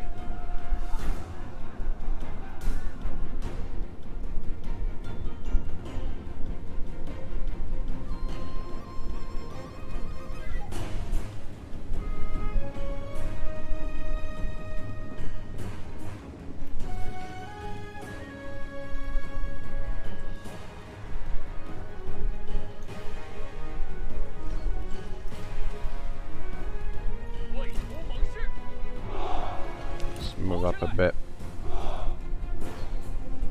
Don't use all your ammunition on the fucking guys that are already dead. 敌军四散而逃，到底是无胆鼠辈。准备就绪，放箭，做好准备。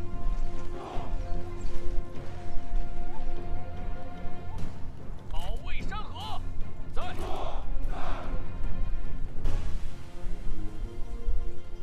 Yeah, it looks like they're content to just sit there and let us shoot them, which I am perfectly content to do.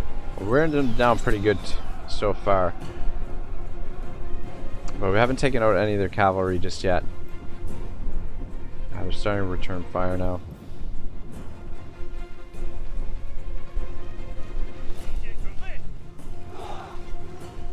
Shoot the archers.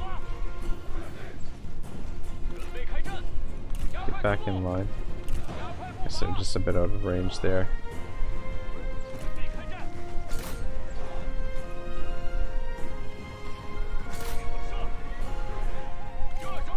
Let's creep up a bit more. God, this is why I love archers, guys. Fucking love my bows.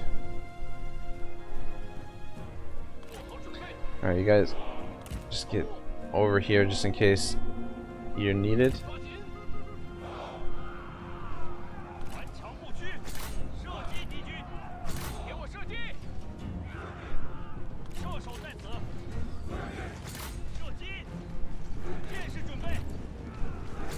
Oh shit. No, no, no, no, no, no, no, no, no, no, no, no.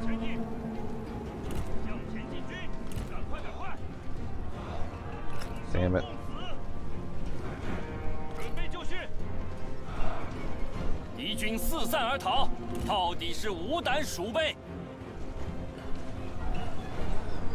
Alright, it's looking good.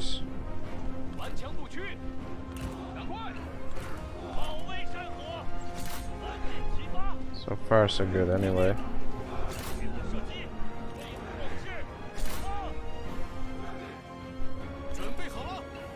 I just hope we've got enough ammunition for this.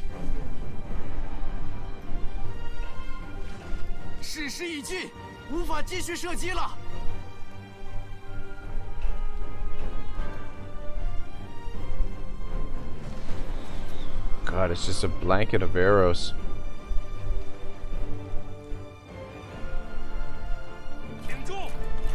Alright, let's clean up the formation a little bit.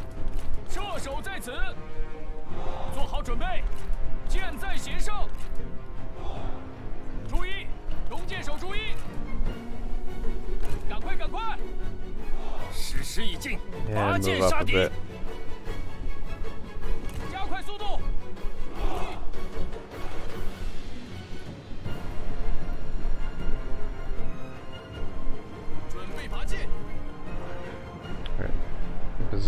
here, like so.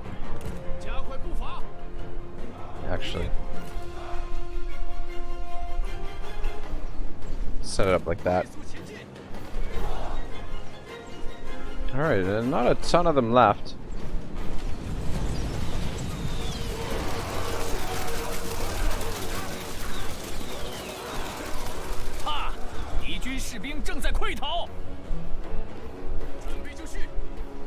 Yeah, we're out of ammunition with these guys.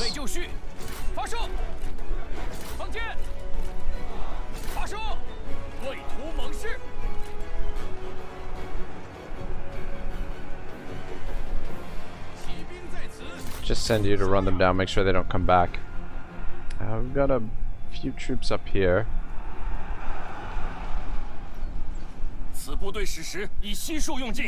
But I think the archers have more or less won this battle for us. I think we're out of ammunition now, though. Yeah. This guy's still got a little bit. Ooh. I still got decent cavalry force.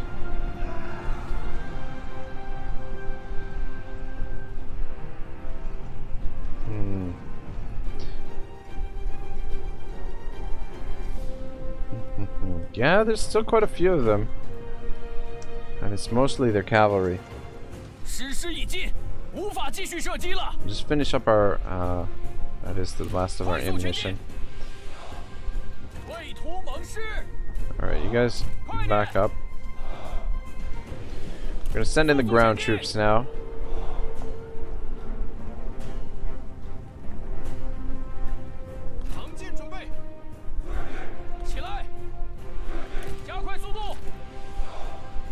The swords back them up there.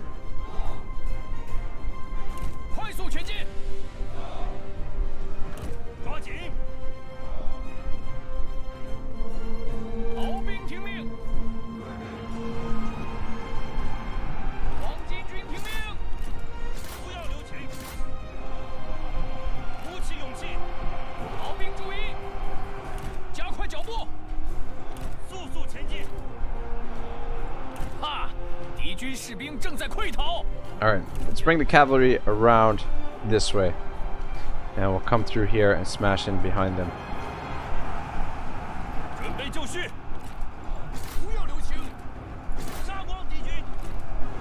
See if you guys can get over to there. It's actually... Alright, go.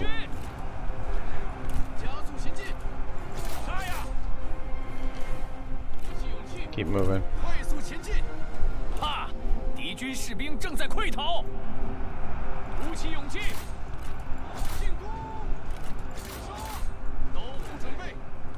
Alright, I think we've won here.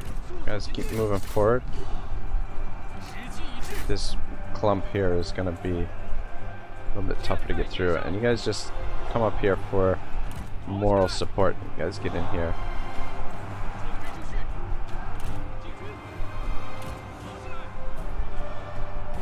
Come on, go. Don't go that way. What the fuck you doing?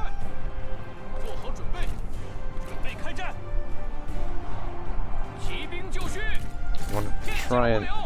shit. We're gonna have to fight these guys.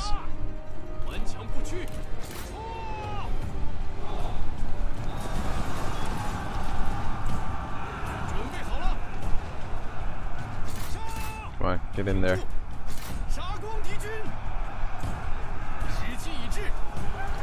This has actually turned into a much more of a fight than I was expecting, to be honest. Come on, let's keep pushing up.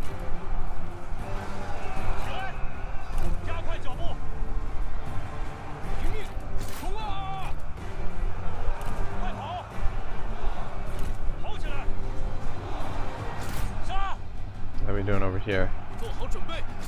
They got us pretty blocked up. Let's see if we can get some of these units smash in behind them here.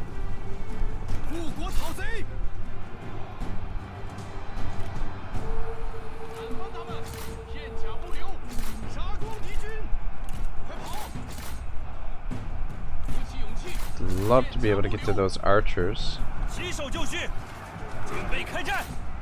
Fighting uphill is not ideal, but hopefully we can break these guys down here.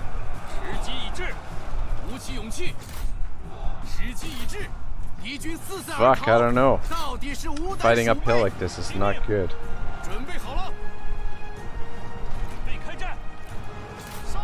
It's fucking archers.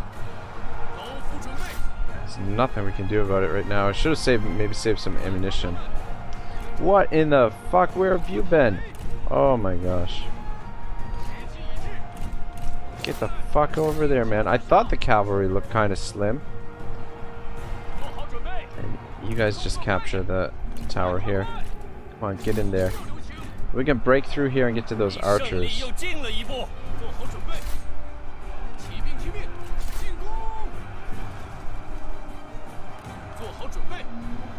Alright, you guys run down the retreating troops.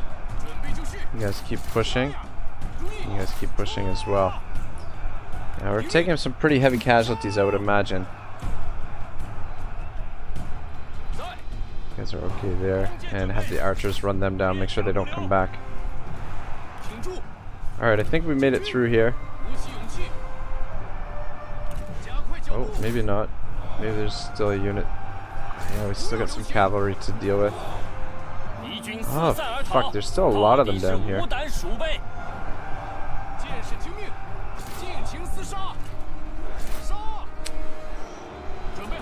Fuck.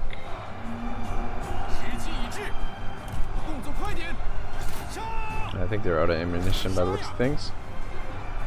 How are we doing over here?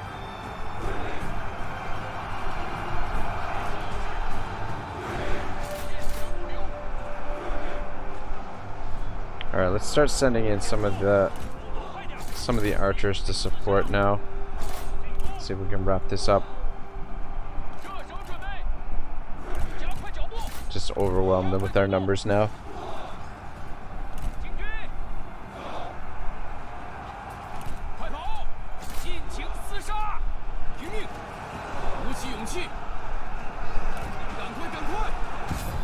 Alright, good.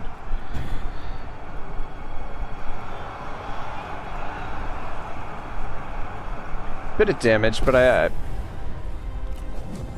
feel like it's fairly spread out, and it's fairly reasonable. It's nothing too extreme. 有无相生，难以相成。万事万物皆在平衡之中。天下皆知美之为美，斯恶已。憧憬胜利，尔等必将 1,000 casualties, but we're taking on 4,000 strong garrison.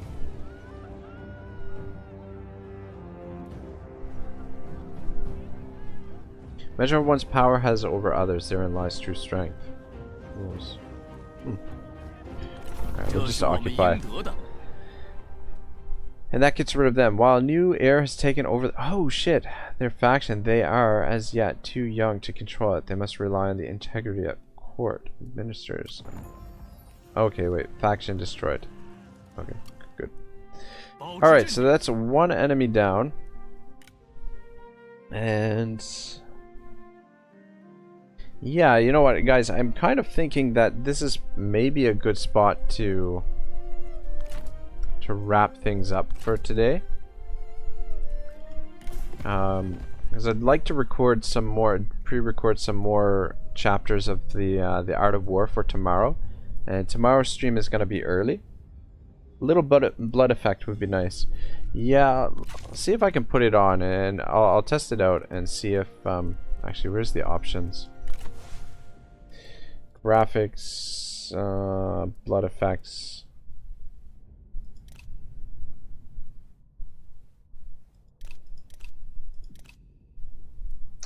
Yeah, I'm just gonna leave it for now. I'll look at it later and see if I can tone it down a bit. But I find it's just really hard to tell which units are which with the blood effects. But yeah, I think things are looking pretty good. I mean, it's, you know, we've got a little bit of money in the bank.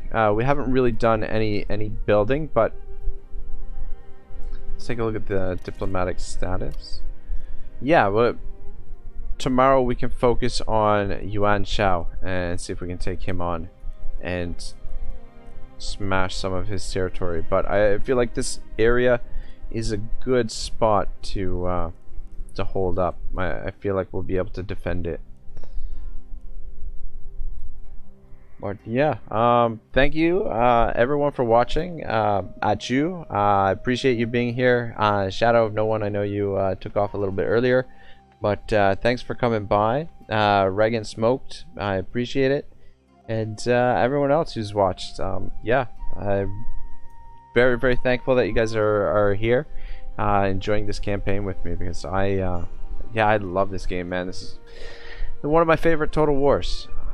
Definitely one of my favorites. But we'll get back to some more Warhammer soon enough, I'm sure.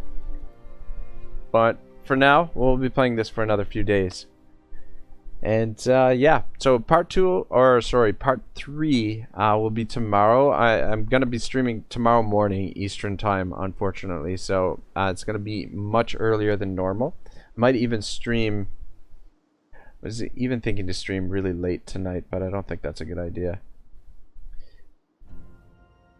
But yeah, thanks again for watching, and I'll see you guys tomorrow. Probably I'm going to be aiming for 8 a.m. Eastern time. Whether or not I can get my lazy ass out of bed before then remains to be seen, but that's the goal, 8 a.m. Eastern time. So yeah, hope to see you then. Have a great day. Ragnarok signing out.